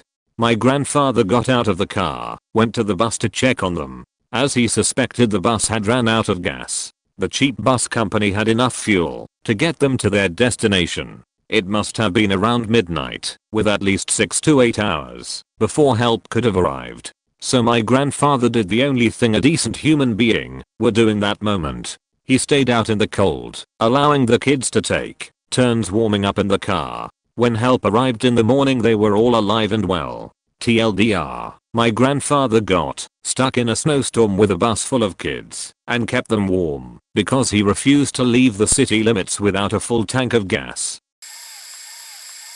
Oh dear, I have plenty. I'm very paranoid. The biggest ones that stick out are as follows. A few years ago, a bored me decided to order a set of lockpicks online and learned how to pick basic locks. In my prime, I could pick every lock in our house in under a few minutes each. I carried these picks with me every day and have broken into 5 of my friends' houses when they forgot keys. The place I worked at twice when the managers didn't bother showing up.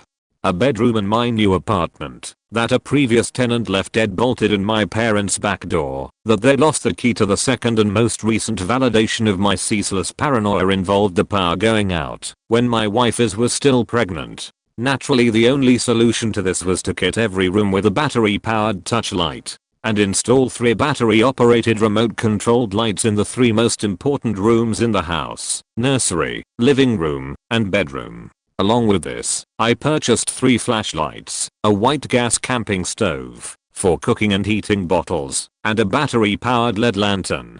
Sure enough, last week a tornado came through early in the morning. Without hesitation I hit the remote. I had command stripped to the wall right by the bed, and we had light to collect the babies. We had twins, and move them to the bathroom. Afterwards we didn't even need the flashlights due to the touch lights and lantern. Fortunately we didn't need to use the stove, but the $80 I spent on supplies was completely validated. And even if it's the only time we ever have to use them, I'd spend that money again in a heartbeat. In an uncontrollable situation like that, just having light and a way to feed your children gives you all the peace of mind you need, and I highly recommend getting your home set up in the same fashion. Earthquake. Or rather, what to do in case of an earthquake. As a kid, was traumatized by the coverage of a devastating earthquake. Led me to overthinking about what to do in case of an earthquake. Fast forward a few years and we experienced an earthquake which racked up a massive body count. 3 seconds into the earthquake, I already knew what it was, no prior experience of a trembler, and rushing to move my family to safety. Needless to say, everyone in the family ended up safe. I think this is more significant than the other incident, when a poisonous snake moved into our kitchen. A neighbor who was called in to assist finding the snake pulled a Houdini, after being sighted by my mum close to midnight. Suggested that we take it on ourselves when we found it coiled up under the sink as he thought it was a harmless tree snake. One look at the snake, was about 10 years old then, told my dad that it was one of the 4 poisonous snakes native to the region. Dad heeded my advice and we waited for animal control till morning. The animal control guy couldn't believe that it was a full-grown adult male. According to him, the snake is native but extremely rare. He said that if we had tried to mess with it, it had enough poison to kill everyone in the house, including the stupidest neighbor, and a temper to see it through. Haha, this is a sad story, but I worked with a guy for years, 2007 to 2010, and we were good friends, and spent a lot of time hanging out outside of work. I secretly liked him, however he had a girlfriend. His relationship with her was never that stable, so I'd always hoped he'd break up with her and decide to go out with me. However, there was also a girl the same age as me working with us who he wasn't as close to, but still friendly with. She was very attractive, and I was afraid they'd one day become close and start dating each other. I'd try my best to keep them apart, or spend time with him where possible by swapping shifts, so that he and I could work together. I'd suddenly got a really bad bout of food poisoning and was hospitalized. I spent a week in hospital, and in that time, he visited me at the hospital with that girl we worked with. After they saw me, they had lunch together at the hospital cafeteria, and realized they had a connection. Within a few weeks he'd broken up with the girlfriend, and was dating her. I'd been right in my thinking this would happen, but I wouldn't say I was prepared for that. It still fucking hurt. I got a new job soon after, and grew apart from them. They invited me to their wedding years later, and for some dumb reason I did attend. Single. It still hurt, 9 or so years later, to see what I missed out on. Back in 2010, crime was booming in my city. I often fantasized of what would I do if someone were to follow me home in their car, so I studied my colony, learned the streets, shortcuts and escape routes. One day, I was coming back home and noticed a car tailing me. I remembered my dad saying that I needed to take 4 turns in the same direction to confirm it, and they did follow. It was on. I acted quickly. There was no one home, so I called a friend of mine that lived nearby, told him the situation, asked if he could turn off his lights and open the door. He said it was okay, and that he was going to wait for me. I continued driving normally for 2 or 3 minutes. I didn't want it to raise any suspicion. There's a huge hill nearby my house. You need to go into second gear, and if you don't have good tires, it can be a little challenging to climb, and I was counting on that. So I did. I saw that they followed a couple of meters back, so when I was on top of the hill, they were just begging to climb it. Seeing this, I rushed downhill, drove through the neighborhood at a really dangerous speed, taking the shortcuts that I'd practiced before. I knew they were still tailing me, but I bought some time making them climb that hill. I arrived to my friend's house, parked 3 houses away. He was waiting for me at the front door. I got out of the car and closed it as I ran for the door. We got in, locked the door and waited. Not a minute after that, the car drove in front of the house, looking for me, but I was already safe. So yeah, overthinking literally saved my life. So, OE day, when I was living with my mother, to help her during her fight against cancer, his companion started being very aggressive, and one time hit me, because of a not clean table, which was his fault by the way, since we didn't eat that morning. Later on that day, I took the bus, to get to the library getting curriculum printed, and trying to find a job. Regular routine back in the day. Except I told about my family how I felt about the situation. And they snitched. Like they blatantly told my mom how I felt wronged, being hit for such a silly thing, when I told them not to say that, because otherwise the asshole would kick me out. After the first few calls that day, before I arrived at the library I was out of battery, so no contact with anyone until evening. Went back to home, and I immediately knew something was off. Pack your bags. Get the fuck out. That was the asshole speaking. So they told you about it, damn right they did. Get out. You know you're in the wrong here. You have no right hitting me. You have no right downgrading me all the time. Oh, and good thing you kicked me out, since you wouldn't get Q share of what I'll earn starting tomorrow. I then proceeded to pack my bags until he blocked me in my room and processed to beat me again. Once was packed though, I noped the shit out of that place. Emergency plan was on, baby. Called a few friends, got transport, since his was off service that evening, got to a hotel, and slept there for a few days. My friends took good care of me, buying me some food and necessity I couldn't bring with me. I sold a few goods, like books and less necessary stuff, so I could change phone. I changed mail address. I got a flat thanks to the emergency youth housing plan in my country that I've been setting up weeks ago, because I saw that coming.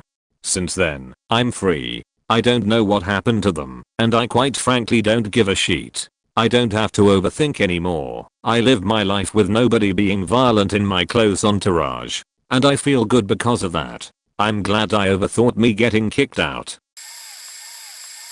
I was hired by a firm that was worried their manager was going to screw up their move to a new building. After reviewing the plan and looking for risks, there were a lot of obscure risks, but with high severity outcomes. For example, everything was moving in one truck, which means each node of their database clusters would be in the same truck, their backup would be in the same truck, etc. There was also no provisions made if reassembling their IT infrastructure took more time than expected and went past the open of business on Monday morning. When I worked out a detailed plan with critical path and dependencies, it was obvious his plan had to room for anything to go wrong. The level of detail and planning was superficial at best, and I picked up on a couple early red flags, like the new data center having the wrong power outlets installed for the UPS models that were moving. I made recommendations to mitigate these risks, which, of course, added cost to the move. Backups had to go in a separate vehicle and be safely on site at the new location before anything at the old location was shut down. Any redundant equipment, like database clusters, network stacks, firewall clusters, etc. had to go in separate truckloads with the first load delivered before the second could be loaded. Detailed plans were made for each system, so even if the IT guy died, we could call in additional resources from my company and get the job done. Dry runs through the plans helped refine them. The additional planning cost tens of thousands of dollars in billable hours, but the CEO saw the risk and understood our value. The IT manager argued against the need for all of them and really took offense to the lack of trust his senior leadership had in him and his abilities. Although we had to work together on this move, our relationship was adversarial and somewhat combative. The only way we managed to function at all was because I had convinced him that if he followed my planning and anything went wrong, it would be my throat to choke and not his. On the day of the move, the expected rain unexpectedly turned to freezing rain and then became an ice storm. The move still occurred, but took twice as long as planned. One truck, containing one half of the IT equipment, slid off the road and into a swamp. Equipment was damaged. The ice storm caused a massive blackout, so we had no power until late Sunday night, delaying reassembly. Every contingency plan was activated, every available resource was put on the project, and, by 9 AM Monday, every system was back online and operational, even if resiliency and performance were degraded. 9/10 times it would have been a smooth move and the strategy of shut it down, load it into a truck, and load it, power it on, would have worked, but in this case, that truck driving into a swamp could have taken the business with it. I always overthink health and safety at work. Worked for a small company manufacturing industrial pressure washing systems. The largest product we made was a complete 500L tank, pump, and engine mounted on a trailer. The chassis for the trailer was made from a 7.5 meter long 7 in diameter metal tube that was bent into a U-shape. Once these were bent, we'd stand them up on the open ends against a wall, stacking them in front of each other until each line was about 10 deep. I always said that one day someone was gonna catch the bottom of one of these and cause the whole lot to fall on top of them, so we needed to put a chain or something that we can run across to prevent this from happening, but the boss didn't give a shit.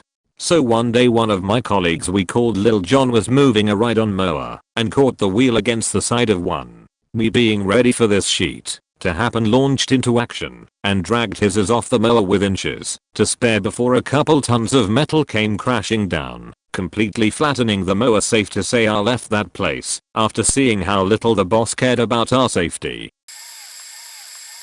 So I'm crazy OCD with my house keys, wallet, and phone. I carry them around with me everywhere I go, even when I'm inside the house. My wife often makes fun of me as it seems silly to carry my keys and wallet in my pocket to the bathroom, garage, etc. I don't know why, but I just feel uneasy if I'm missing them in my pockets. Anyway, my wife and I went up to the family vacation property 4 weeks ago to de-winterize and check on things for my grandfather. The day was very warm for the season, plus 10 degrees C, but the nights still dipped down to -3 or lower and still snowed. One of the days, my wife and I were mostly outside, and because it was so warm, we only wore a long sleeve shirt and jeans/leggings for either of us. I had a nice campfire going, and we spent that evening sitting by the fire in our light pants and shirts. 9 o'clock rolls around, and it's getting pretty darn cold. The fire has kept us warm, but it's dying down, so we get up and go to head inside when I remember my wife had the house keys. I go to open the door and I realize the door was locked. I ask her where the house keys are, and she says on the counter in the kitchen. Why? I look inside the window and sure enough, there is our only set of keys, sitting on the counter inside the window. Unfortunately I broke my rules that day and my car keys were in the cottage as well, but at least my phone and wallet were with me still. Long story short, the property is pretty far from any civilization and is basically 1 to 2 hours driving and probably 1/2 to 1 day walking to a nearby town. We also had no neighbors home at that time and we were 4 or so hours from anyone we knew. So we were pretty stuck. And it was staring to dip down to 0 degrees. Cold and a bit worried I had to figure out how to get in. I decided to try jamming my expired Costco card in the door jamb, which worked perfectly. It pushed the door pin in, and inside the cottage we went.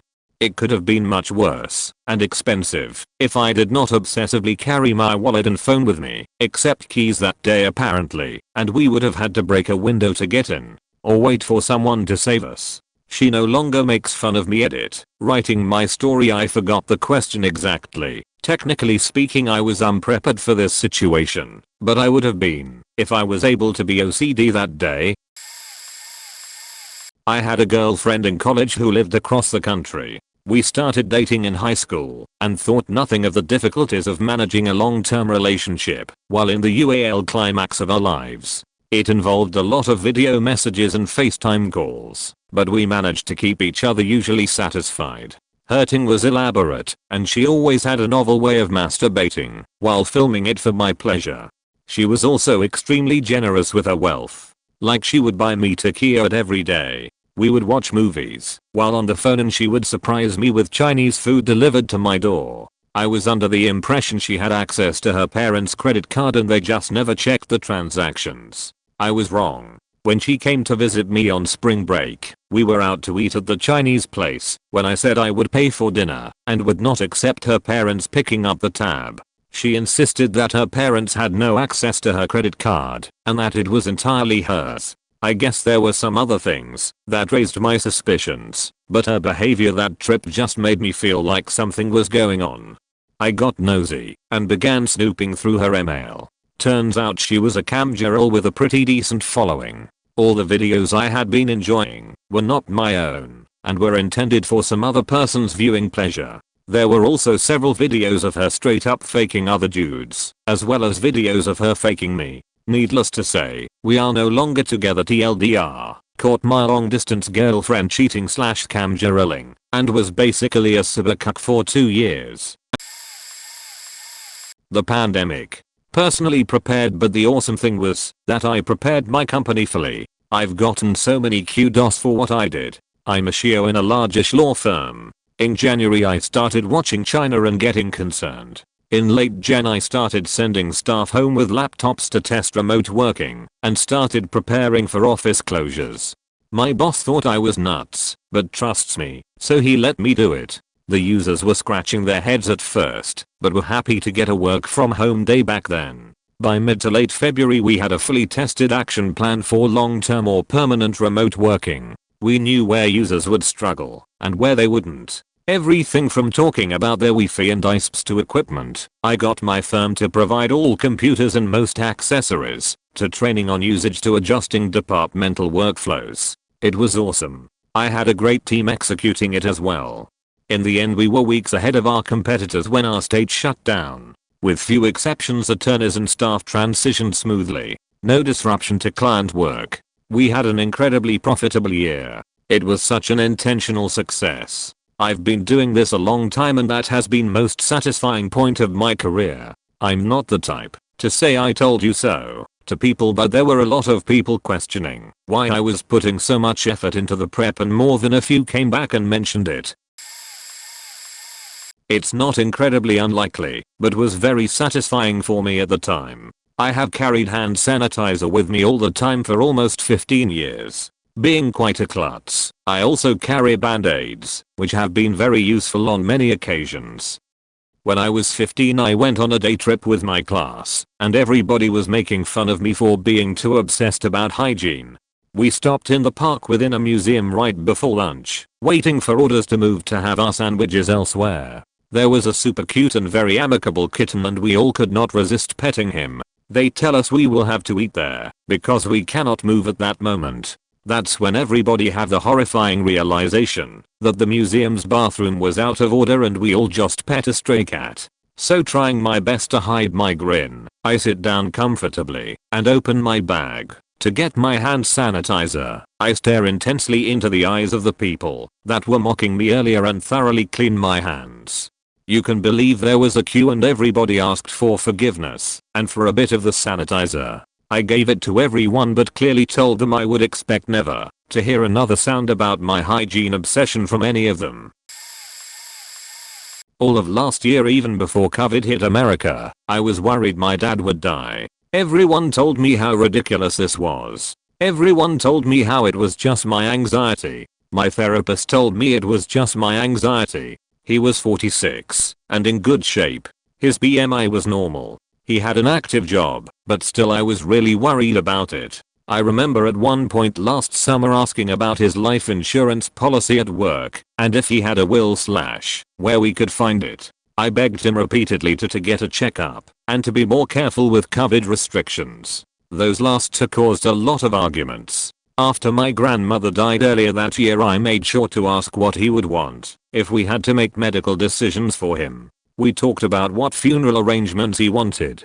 2 weeks later he had a mild case of COVID, and then 3 weeks later had a massive heart attack and his heart stopped in the living room. My brother did compressions until the paramedics could bring him back. My brother and I had to call the shots on that one, and at one point had been told to make a decision on an LVAD for him. He ended up taking a turn for the worst, so we let him go, but would have anyway, because of his insistence he not live plugged into a machine. We had him cremated. His exact words were, "I don't care what you do with my body, whatever y'all want," and sits on my mantle. We're having an outdoor memorial for him this summer when more of the family has been vaccinated. It really sucked. He ended up having a situation almost identical to the one my grandmother had on my mom's side only weeks before, down to the same surgeries and use of an impeller device. As soon as I heard they did the impeller from my brother, I knew he would die, and he did about 40 hours later. His death was still awful for me, but I'm glad that I was prepared for what he wanted and never once had to question if we made the right decisions. It is really important to talk to your loved ones about their end of life care, even if nobody thinks it will happen anytime soon. Since I was a child, always had a fear of being in a store and having it robbed, being held hostage. For years I've always gone over every scenario possible and what I would do in each case. For example, I would think, what if I was in a gas station and buy the sodas and someone came in the front door with a gun? I had a plan that I would push the sodas through the cooler, as the other side is a cooler where they stock it. I assumed that the cooler where they stocked it must have an access door that they load the products and that would be my escape. For years before bed and even driving, I would think of different scenarios, what I would do or say, and how I would escape. 2 years ago I was in a CVS. This is a store which has a pharmacy, small amount of food products, cosmetics etc. I was ironically by the soda/wine area, but had a straight view of the front door where the doors slide open and one enters. These two early 20s men came in, and I immediately had this gut-sinking feeling they were going to rob the damn place. I hit panic mode and left right out of the door they came in. When I got in my car I felt like a dumb ass because I heard nothing, and it's not like they came running out after or anything. So I still needed the products and drove 15 miles to another damn store to get said products. 2 days later on our neighborhood app, Next Door, the title talked about the CVS robbery. The two men who came into the store did rob the place. They first went to the pharmacy in the back, which was closed, hence them walking into the store and not immediately going to the cashier. They then went, scoped out the place, pulled a gun on the front cashier who happened to be ex-military. This checkout guy I've seen a ton of times and he's just a shorter kind of stocky guy. The cashier asked that the guys let his employees and customers leave and they agreed surprisingly. He then attacked the main guy with a gun, pulling the gun away, and both men fled into the apartment buildings next to the store, where they were hiding, and caught by police. I could not sleep that night. The other issue is I suffer from OCD, so I feel like if I think things now they are all of a sudden going to come true. I know this is not logical, but since the robbery I've had these major asinine scenarios pop into my head which prevent me from carrying on with some normal life activities. Example, I can't go past my knees in our ocean with my kids as I've had several thoughts of sharks attacking my kids and me having to provide a tourniquet for their limb. Overthinking to the point where I specifically wear bathing suits that have a string long and thick enough on it to be a successful tourniquet if needed. I know I need some meds and therapy for sure, but my fellow overthinkers know the plague of a constant racing mind. I don't know if these two will count, but here we go. I used to work in hours and part of my job was preparing and standardizing job applications as they came in, before passing them along to the hiring committee. One day, we got one from a woman who had previously lived in another state and worked as a psychiatrist. She then had a 6-year gap in her resume before applying now to be an office assistant. It was fairly normal to see a gap in women's resumes like that. They cold had a child and decided to stay home until the child started school. No biggie. And hey, people move all the time, so that could be explained away too. But why would a psychiatrist now want to be an office assistant? That's such a downgrade, and we were a government agency, so the pay was terrible. I googled her, which was not part of our standard procedure. I'd never done it for an applicant before nor since. But something just wasn't right and I couldn't stop thinking about it. Turns out she had defrauded Medicare out of millions of dollars and lost her license. That 6-year gap in her resume was her prison sentence.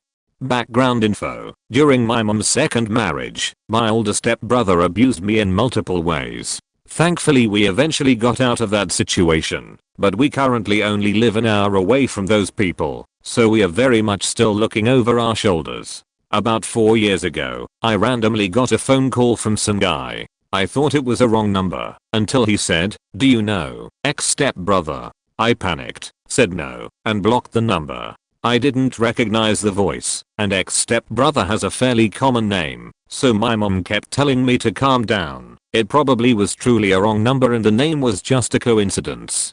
But I couldn't stop thinking about it. Had he found me? I thought he was currently in jail for some other unrelated offense. I googled the phone number. It was a cell phone registered to some random woman in a town nearby. That just made the whole thing seem weirder. Googled her name until I found her Facebook. She's dating someone. Click onto his Facebook. Most recent status says he's just out of jail, glad to see his girlfriend and their kids, and get his life back on track. He was in the same jail as ex-stepbrother. Changed my phone number and I don't give it out to anyone, except close family members now. Anyone else can email me. Was I being paranoid and weird doing all that googling? Sure, but I was right. It allowed me to take steps to protect myself. Haven't heard or seen a peep from him since. In preparation for a trip to Germany in my mid-20s, my buddy and I met a couple German girls who were visiting LA and just happened to stop by our local watering hole. We told them about our forthcoming trip and asked them for a few handy phrases to use. After many drinks, the suggestions went from useful to crass and obnoxious pickup lines. One of the more douchey phrases happened to be, "Do you have a sister? Haha."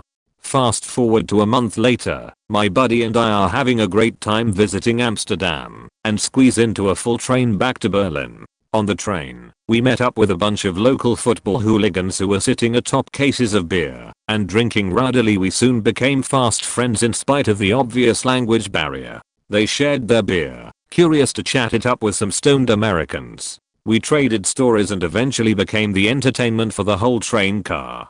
At one point, one of the locals lamented that he was always getting carded because he looked young, and his ID made him look even younger. His friends made him pass his ID around for a quick laugh at his baby face. When it came to me, I couldn't contain my burst excitement.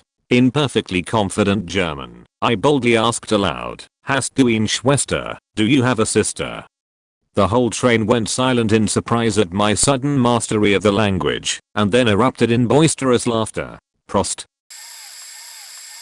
I call it a worst case scenario state of mind mixed with a be prepared sheet from Boy Scouts. And it does come in handy more than I'd like. The most notable was when I was over at a friend's apartment with a few folks. It wasn't a very nice apartment complex, and her wall neighbors were, well, trash people. I'm talking bad parenting, huge parties, guns, bad drugs, coke, crack and meth, not the fun stuff, fights, and megadrama arguments. Of course we enjoyed eavesdropping them dramas, like some Jerry Springer shit right outside the door every day. One night, we were enjoying one such argument, and it started getting very heated. It turned physical, as they usually do. There was pushing, screaming, banging into sheet, stuff breaking, etc. Then we heard one of the chicks scream, "Put the gun away." And that was all I needed cause I was absolutely prepared. I grabbed my friend and her two roommates and pulled them back to the farthest point in the apartment, the master suite closet, and we huddled in there for a little while. "This is ridiculous. Why are we in the closet?" my friend's roommate asked. Didn't even need to answer, as two shots go off, followed by three more in quick succession. Friend calls the cops, and we wait for the all clear once they get there. It was a terrifying few minute wait, but we were all good thankfully. When we got the all clear from the operator, we came out to give our statements. Turned out two of the shots came into the apartment. One went through the door and lodged in a wall stud in the living room. The other went through two walls before lodging into her room at armoire.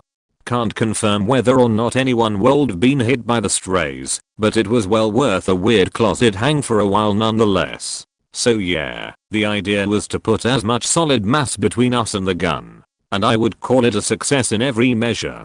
So if you're in a similar situation and can't do anything else about it, put as much between you and a bullet as you can. I don't think I overthink things. I'm just prepared.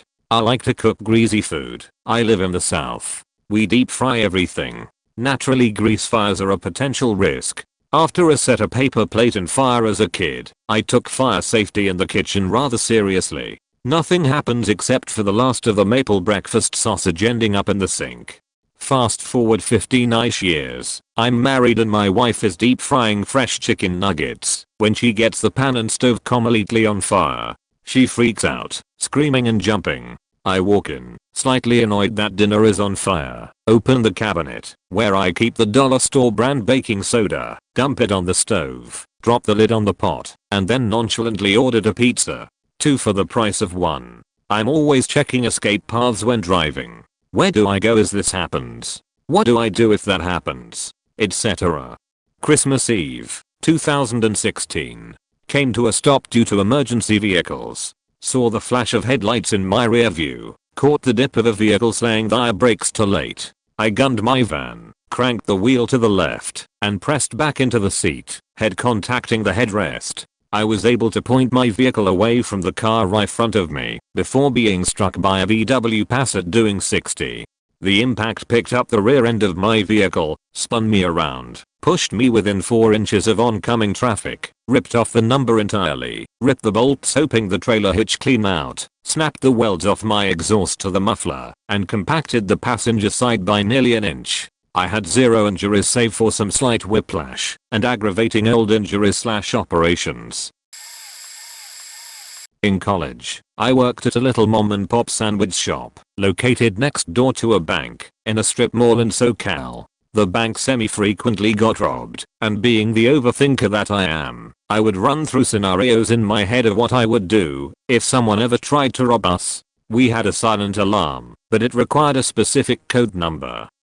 9, which you had to manually input, located in the office, but not by the cash register. The control panel for the alarm also had a code for the doorbell that rang every time someone entered or exited the shop. One day this guy came in, who I had seen a few times before. I'm at the register, and he walks up, pulls his shirt up to expose the handgun nestled in his waistband, and said, "Please give me the money in there," nodding to the register. My stomach dropped, and I'm lost for a second, but then I calmly ask my coworker behind me to enter code 9 to shut off the doorbell. This at least triggers the silent alarm, while I open the register and hand him the few 20s, 10s and 5s in there. I did not lift up the cash drawer itself, so the rolls of change, and a few 100s and 50s and checks stayed safe in there. He takes the money, says thank you, I'm sorry, and leaves. The police show up a moment later. We filed a report and whatnot, but I don't think he was ever caught. I actually felt a little bad for the guy. He was so polite, and I could tell this was the last resort for him. I'm so glad it was me at the register, and not other members of my crew, who may not have handled it well. It could have gone very badly for all of us. I still think of him sometimes, and wonder what he needed the money for, and if he's okay. And I still remember the sinking feeling of seeing that gun, and what might have happened if I had handled the situation differently. Our house was getting renovated, and my husband and I were expecting our first child. Most of our belongings and new baby stuff were in boxes in our bedroom, so our bedroom was off limits. No work needed to be done in there anyways. It was otherwise empty in our 2-bedroom house. The renovation was supposed to have been completed well before the baby arrived. As the weeks passed, it was more and more apparent that our general contractor was never going to finish the renovation by the agreed upon date. With every delay that pushed the finish date to weeks after our baby was due, I got more and more worried. I wondered what was going to happen in the house while we were in the hospital having the baby. We never needed to worry about home security before. Something just didn't sit right, and I just kept getting a really bad feeling. So, I bought both wired and wireless security cameras to monitor the inside and outside of our home. Everybody said I was worrying over nothing. We didn't have anything of value, so nobody is going to steal anything. I got a lot of shit, but I stood my ground. Before I could get all the cameras set up though, I had a medical emergency and had to go to the hospital early to deliver the baby. I called my husband at work to tell him that it was time, and he asked me what I needed. I told him, I need you to finish setting up those cameras. He didn't want to initially, but I was able to persuade him to spend the extra hour at home so he could finish the setup. When he arrived at the hospital, he showed me everything. I made sure the feed and notifications came through to my cell phone. A few days later, we are still at the hospital, but now we have a new addition to our family. I get a notification on my cell phone. Someone is in our bedroom. A solo subcontractor is caught on video going through one of my drawers. I can't leave the hospital because of obvious medical reasons. My husband can't leave because pandemic rules are in place. Once he leaves the ward, he is not allowed to return. I emailed the video clip to the GC with the message that I want the panty raider off my property. My husband sends the clip to his dad, who rushes over and makes sure the guy isn't trying to abscond with my belongings. Police show up. The GC shows up. The guy denies even entering the room until my Phil shows the video.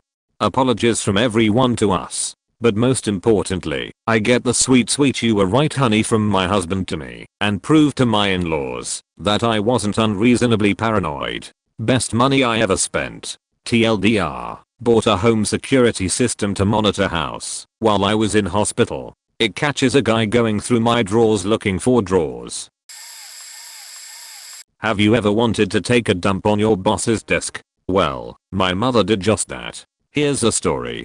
So, I worked for a local newspaper company as a mid-level manager. I was basically in charge of being sure that all the actual newspaper carriers were doing their jobs right. The company basically expected me to be sure all the carriers had working vehicles, otherwise I would have to drive the routes myself. I knew at the time that one carrier who had 3 routes, totaling 250-ish miles a day, had just had her truck repoed and would not be able to do her job without help. I asked around for a car to borrow with no luck. As a last resort, I talked my own mother into letting her borrow my now deceased dad's truck with a guarantee that my mother would be reimbursed by the company for whatever miles that the truck was driven. Originally, the carrier borrowing the truck was only supposed to need it for a work day or 2. Well, after 2 weeks she was still using the truck. One day during that time my mother and I had a conversation where I said I bet money that my boss / the company will back out of guaranteeing the mileage reimbursement money and we will end up with nothing. Her response was something to the effect of "they'll be hearing from me personally if they do." Sure enough, 6 weeks into the carrier using the truck, I get called into the office and I'm told that the company can no longer guarantee any money for the use of the truck. Of course my mother was not happy. But my boss told me that he would personally be standing there when that carrier got her next paycheck and would have his hand out to get a personal check for the amount due at the time of over $1,600. Payday came, and turns out he did not do what he said he would, and it would now be up to me to get our money. Now a little background on my mother. She recently had a colostomy surgery to repair whatever. Since then she's had to wear a colostomy bag and will continue to have to wear one until her next surgery to reattach everything. So anyway, after the 6 weeks, my boss tells me to give the carrier an ultimatum, get her sheet together and find a car or we'll be taking my mother's truck back and she loses her job. My mother and I have several more conversations about what she would do if she doesn't get the money that's due. I also decided that if the carrier gets fired, then I would quit too because I wasn't willing to do 3 more routes on top of my original job.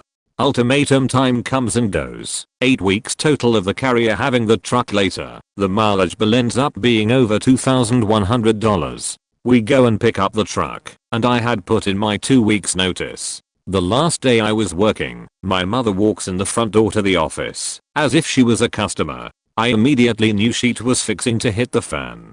She walks right into my boss's office, closes the door, and proceeds to have an hour-long chat about the lack of respect that my boss had treated me, and by extension my mother with. After a while, I get called into the office with the 2 of them, and the boss tells us again why the company could not give us the money that was due. After which my mother ended the conversation with one last grand statement. She stood up, said, "Well, when you treat people like shit." She lifted up the side of her shirt, unscrewed the cap to the colostomy bag, and dumped the contents directly onto the boss's desk, splattering everywhere, including on him, his keyboard, computer monitor, all the papers on his desk, and running over the edge between his legs. My mother then very calmly screwed the cap back on the bag, tucked it back under her shirt, and walked out the door. Both the boss and I were stunned speechless. After 10 to 15 seconds of awed silence, the smell hits us, and it's bad. The boss looks at me and says, "Clean this up," to which I reply, "Nope, what goes around, comes around." And I left the building laughing hysterically as all the other employees looked on in horror as the boss walked out of his office with a perfect line of splattered sheet across his mid-chest. I imagine my parents dying periodically to prepare myself for if I lose one or both of them. This sounds more normal if you consider that my dad has always been at a delicate age during my life and is a senior, and my mom, who is relatively young and about 16 years younger than my dad and very healthy, although a good driver, has somehow gotten into multiple near-death or serious car accidents and would sometimes threaten suicide. So, from a young age, I imagined finding them dead one day or something like that. It would make me very sad. Recently, my mom died in a car accident. I cried and still do from time to time, but even I know that I'm doing much better than everyone else, like my dad and her boyfriend. I find that, although I miss her, I do not find myself breaking down at the thought of her, and I'm able to accept the fact that I will never see her again. I like to think it was because I prepared myself for this exact thing. Interesting fact, about 3 days before my mom died in the car crash, we had a very nice walk, and I said I'd be fine, no matter what will happen to me from now on. I meant it then and still do. I told her I had already had such an unbelievably lucky childhood that I was prepared for whatever would happen. I had already experienced enough joy for one lifetime.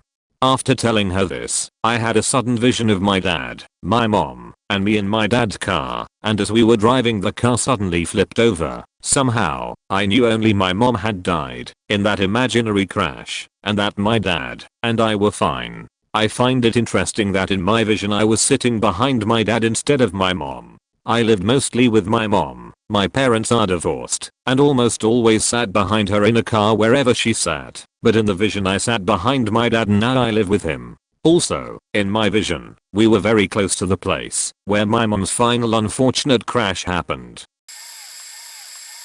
Getting a restraining order from my former mentor, who I lived with, super huge celebrity music video director, the biggest. I cannot walk into a grocery store without hearing at least one hit he's done. He has a massive Napoleon complex and seemed jealous that people on the internet had far more interest in me than him despite his fame. He even did a bigamma on here, and people asked about me and it obviously drove him nuts. Anyway, I called him out on his own bullshit and called him a bitch, then proceeded to ML everything his friends and girlfriend were hiding from him. I knew I wouldn't get away clean. My friends called me paranoid. I knew something was coming. Sure enough, I get a really great offer and go to meet the client at Starbucks. A restraining order bigger than a Bible was thrown onto the table with a weird broken delivery lawyer's assistant scurrying away. I threw my head back and laughed, unsurprised. I had zero repressions after repeatedly breaking the restraining order. The celebrity director asked for his legal fees to be paid and for me to be punished. The fees exceeded $20,000. The judge said no.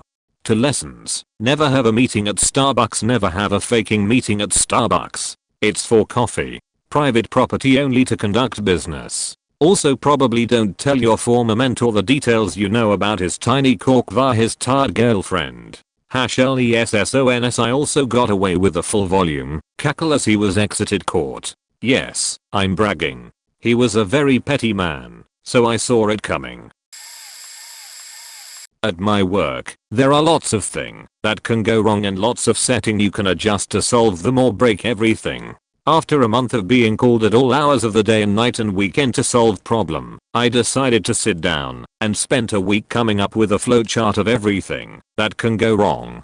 After the flowchart was put in place, I still received call because apparently people have trouble reading, and since this place was a revolving door of new hire, explaining was troublesome. So I wrote a script that executed the flowchart to the letter. So when I received a call, instead of explaining everything, I just said click X button. 8 months later, new executive get hired. He noticed the system I put in place. He called me in his office and asked, how many calls have you received for you to put that in place? I said, I'm not sure, most days.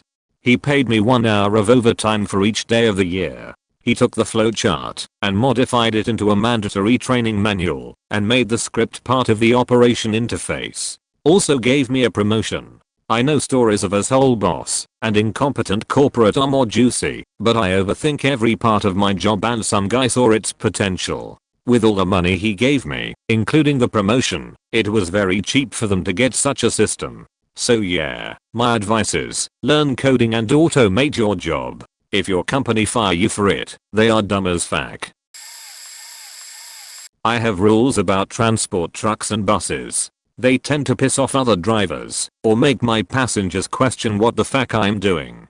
But I got enough thumbs up from Mac drivers to know I'm doing the right thing. My biggest rule is, don't pass a transport truck at the same time as the vehicle ahead of you. There's plenty of space for 3 vehicles next to a Mac, but if one of them swerves, you're all dead. Often this happens in the fast lane, and as holes behind me honk to speed up and pass the Mac. They can fake and wait 8 seconds.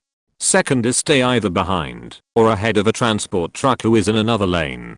Don't drive next to them unless passing, and especially don't stick around in their blind spot. If you can't see the driver in his side mirrors, chances are he can't see you. The amount of times I've seen people get forced into the shoulder or ditch by a trucker or bus who didn't see them sitting in the blind spot for 15 minutes. When you do need to pass a Mac, do it fast, and don't pull ahead of them again until you're far ahead of them, so they don't have to brake to not crush your ass. Lastly, and this comes from growing up in Northern Ontario, where logging truck accidents are common, but somehow people still drive like idiots. Don't stay behind a logging truck longer than you have to, and don't faking tailgate any flatbed or logger. That's asking for a beheading. Or the wash treatment. Don't be a leaf on the wind. All of these things have given me plenty of time to swerve or stop before hitting other vehicles who are not following these rules. My kids think I'm a badass, but really, I just drive smart. The pandemic, specifically the food and toilet paper shortages in the beginning. In January 2020, I noticed what was going on in China with COVID, specifically that they were welding people into their own homes to try and contain the virus. I thought, maybe I should bulk up on food and supplies. A friend of mine laughed at the idea, so I did a cost-benefit analysis. What's the downside to buying extra canned food, meat to freeze, and long-term food items? The extra food cuts into our budget more, but not by much, and we would need to eat at home a bit extra if the COVID thing turns out not to be a big deal in the States. What's the upside? My family won't starve in an emergency. It was the easiest cost-benefit analysis I've ever done.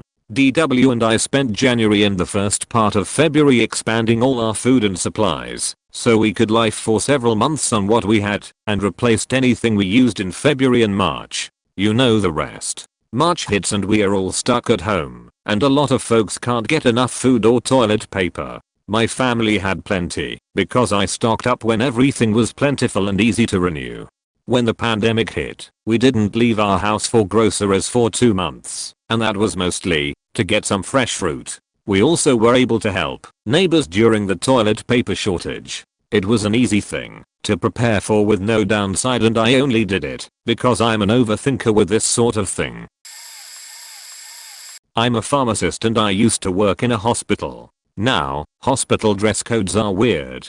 Most places make everyone wear scrubs, except the pharmacist. For some reason, I honestly don't know why, we're generally allowed to wear slacks and a shirt, so I did. We also don't get a ton of patient interaction, but sometimes we'll go rounding with the doctors. It's getting much more common. It's fun and it makes us available for drug questions. Well, I got to thinking and thought, what if, during rounds, one of these patients vomits on you? What will you do then? So I started keeping a change of clothes in my desk drawer in the pharmacy. This paid off, but not how I thought. Warning, the next part is sad. During rounds one day we were seeing a patient. She was a lovely woman, about 45 years old, mother of 3. I knew her. The doctor knew her. We all knew her, because she was a nurse that worked with us. A damn fine nurse too. She had thrown a pulmonary embolism, and was in the ICU on a heparin drip. Heparin is used to clear clots, which a pulmonary embolism is. She'd been there for a few days, and was starting to improve. Things were looking good. While we were in her room discussing what her treatment course was going to look like, her oxygen levels dropped. Then her heart rate dropped. Then she coded. During codes, pharmacists man the drug cart, so I grabbed the crash cart and got the epinephrine ready. In the 20 seconds it took me to do that, she had started to fountain blood out of her mouth. Her lung vasculature was damaged by the clot and had ruptured. The heparin didn't help. Side note, medically, we didn't do anything wrong. We followed treatment guidelines. Sometimes, shit happens and it's really unfair and shitty. We did CPR for a long time, I forget how long, but it was at least 36 minutes, because we went through 12 EPIs, and you give them every 3 to 5 minutes. We gave her protamine too, which reverses heparin. In the end, there wasn't anything we could do. She bled too fast. Anyway, at some point in all that I ended up with blood on my pants and shirt, so I was grateful for my change of clothes. That's a lot. It's the first time I've told this story, other than to my wife. It was one of the most horrible things I've ever seen, and was deeply unfair. In my country we have a big graduation test at the end of high school that determines if we are allowed to graduate and go to college or not. A bit so I wrote my bitter exams, and when the results were out everyone got called into the principal's office separately. Most of my classmates passed their tests, and while I was very excited I also repeatedly told myself you could have failed too, just keep that in mind. So my name was called, and I went in, and as you might have guessed I got the news that I failed. Being prepared for that, I calmly nodded, took the documents that showed my grades, and went to the office of the teachers that schedule the second tests. When I met other students waiting before that office I even grinned. Did you cheat into your exam too? Me too. And those who weren't crying laughed back. I scheduled the second test, that was in 3 days. I'd have to learn the subjects of 3 semesters in these 3 days, so I stormed home and learned like a maniac, rage-tidied my room and hyper-focused on nothing but the learning subjects. After I took the second exam I was told that I made it this time and was allowed to graduate. Before handing me the bitter documents my principal said, "Finally you are showing emotion." I was laughing and jumping. "You were the only one who didn't cry when I told you that you failed at first." I said something like crying wouldn't have helped anyway, but actually it was all because I already expected my failure and therefore could act immediately without wasting any time to mourn. What we learn from this? Low expectations can really help whenever shit goes down LMAO. We got some MPLS, multi-protocol label switching, training because the company was already in the process of implementing it in a large ISP. The protocol was still in draft, but Cisco and Juniper both had implementations with minor differences. According to the protocol, the MPLS encapsulation between the penultimate router and the endpoint would use label 0.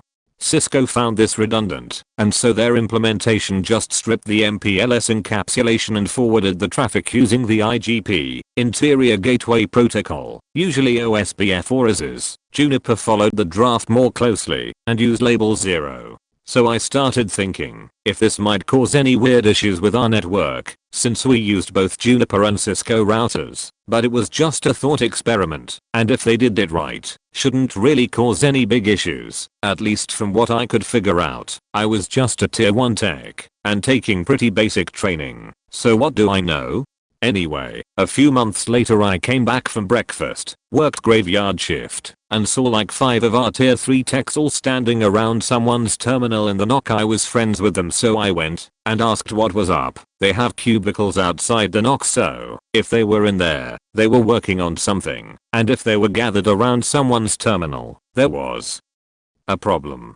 Turns out 2 MPLS tunnels were acting like they were equal cost paths when they should have different metrics. Just know that equal cost paths was not a good thing. It was causing problems. They had both Cisco and Juniper support teams on the phone and both were denying it was their issue. Spent a few minutes there while they were troubleshooting, went to my desk and logged into the head-end router and checked out both paths. Thought about it for another few minutes and then came back and told them I figured it out. They weren't very receptive at first. 5 tier 3 techs working on it for about a half hour so far, and a tier 1 guy figures it out that fast. They were skeptical. But I drew up a simplified diagram on a piece of paper and showed them what I thought was happening. The penultimate router on one link was Cisco, the penultimate router on the other link was Juniper, and the endpoint router was also Cisco. I reasoned that the endpoint Cisco was counting the metric to the Juniper twice, once on the MPLS encapsulation and again after it removed the encapsulation, because the Cisco was expecting the MPLS tunnel to be sending the data over ISIS. So they thought that made some sense and brought it up to Cisco's TAC team. Later Cisco confirmed the bug and created a patch. I love traveling and seeing the world. I'm one of those get through security as soon as possible and find my plane's gate once I'm through. Then I settle down and browse shops or grab a tea at a cafe. My partner is the most laid back airport traveler going. He just skinks through with not a care in the world, which is cool. He does his way, I do my way. Sometimes we'll agree to meet at the other side of security lol. Back in 2016 me, my partner and two of our mates went to America to visit my partner's family. We found decent flights that took us from the UK to Denmark, which let us meet up with one of our friends, then onwards to America. I had the psyche feeling that our flight from the UK to Denmark would get cancelled, so I double checked terms and conditions and made sure we were staying at a friend's house who was equal distance between two airports.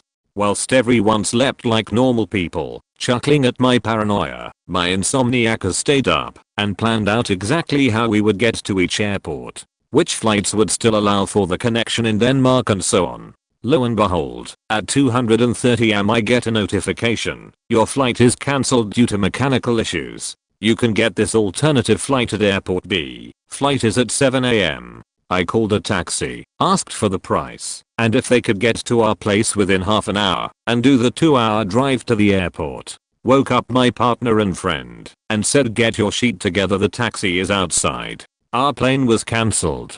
Poor lads were mildly confused, but got up, and we got in the taxi and to the airport. Through security and near our gates by 6 am.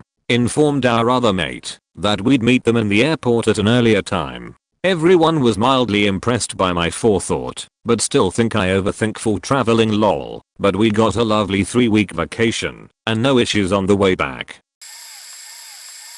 For the last couple of years I have been experiencing what has been called the 11:11 phenomenon, being drawn to look at the clock at that time, and or 11 after the hour, all day, every day. I eventually found out others are also experiencing this. This is a website I came across while trying to find some understanding of what was very perplexing at first. Many people from all walks of life have begun to see 11:11 in various places, especially on their digital clocks, phones, and computers. As this begins to happen more frequently, many of us may begin to ask ourselves, what does this mean, and why am I seeing this now? This synchronicity usually provokes the person who is noticing this phenomenon to search for answers or to feel they are being guided by angels or a supernatural force. Because people can begin to wake in the night to see some of these number combinations, it is also linked to being a wake-up call. https://omtimes.com/ For me, this experience has coincided with coming across the following, which confirmed my spiritual beliefs. Prophecy is about 1/4 of the Bible letting us know what will happen in the future. Jesus stated in John 14:29, and now I have told you before it comes, that when it does come to pass, you may believe. And it shall come to pass in the last days, saith God, I will pour out of my spirit upon all flesh, and your sons and your daughters shall prophesy, and your young men shall see visions, and your old men shall dream dreams. Acts 2:17. These are two spaces I have created that covers a good portion of what I have come across over the last couple of years concerning the last days we are living in, and how to have hope about the future. God bless r/prophecy_watcher, r/astronomy biblical. This is a bit different from the other answers here. I always wore a hoodie and used to walk around on campus with my hands in the pocket. During the winter months, there would be a lot of ice, and my overthinking went something like this: if I slip, I doubt I'll get my hands out of this pocket fast enough to catch myself. I could wear gloves and leave my hands out, but I don't really want to. If I fall forward, I can probably catch myself with my forehead if I do it just right. Obviously, if I continued thinking, I would have realized how stupid that was. At the time it sounded like a great idea that would totally work. So I never slipped on campus, but some friends and I were horsing around on the ice in a frozen pool. Of course my hands are in my hoodie pocket. I go to shoulder bump one of them, and they push back a little and my feet start sliding. I'm falling face first and my hands do not move. I recall my genius idea coming back to me and land directly on my forehead. The collective gasp from all my friends when I stood up is something I'll always remember.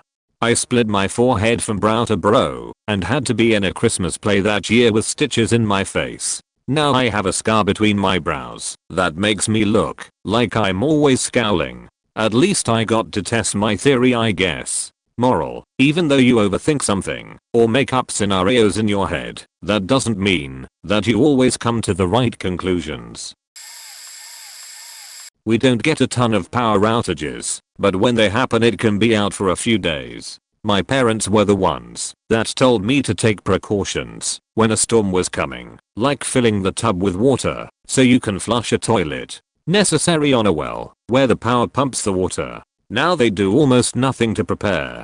We also have storms that knock the power out predicted a week in advance, but people wait till the day before or day of to buy the ubiquitous bread and milk. Especially after reading some prepper books I liked, I decided to do more. Preppers get a bad rep as being crazy, but everyone needs to pick a level that works for them. Like the number of people in New Orleans that probably wished they had an inflatable boat in their attic.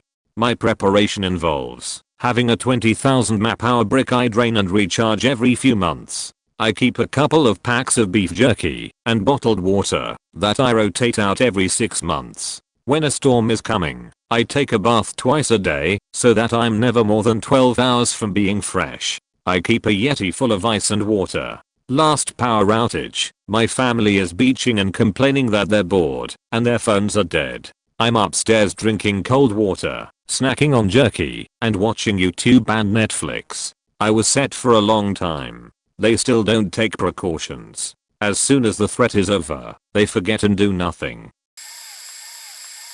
A plaintiff's lawyer screwed up filing a lawsuit by not filling out the proper cover sheets, so it wasn't technically filed by the statute of limitations, but he was able to convince the county clerk to backdate it when he figured out that he couldn't access the filing to issue summonses. Part of the record was a letter explaining that his initial filing was rejected because he couldn't fit the names of all the defendants in a required form without them being so small they were unreadable.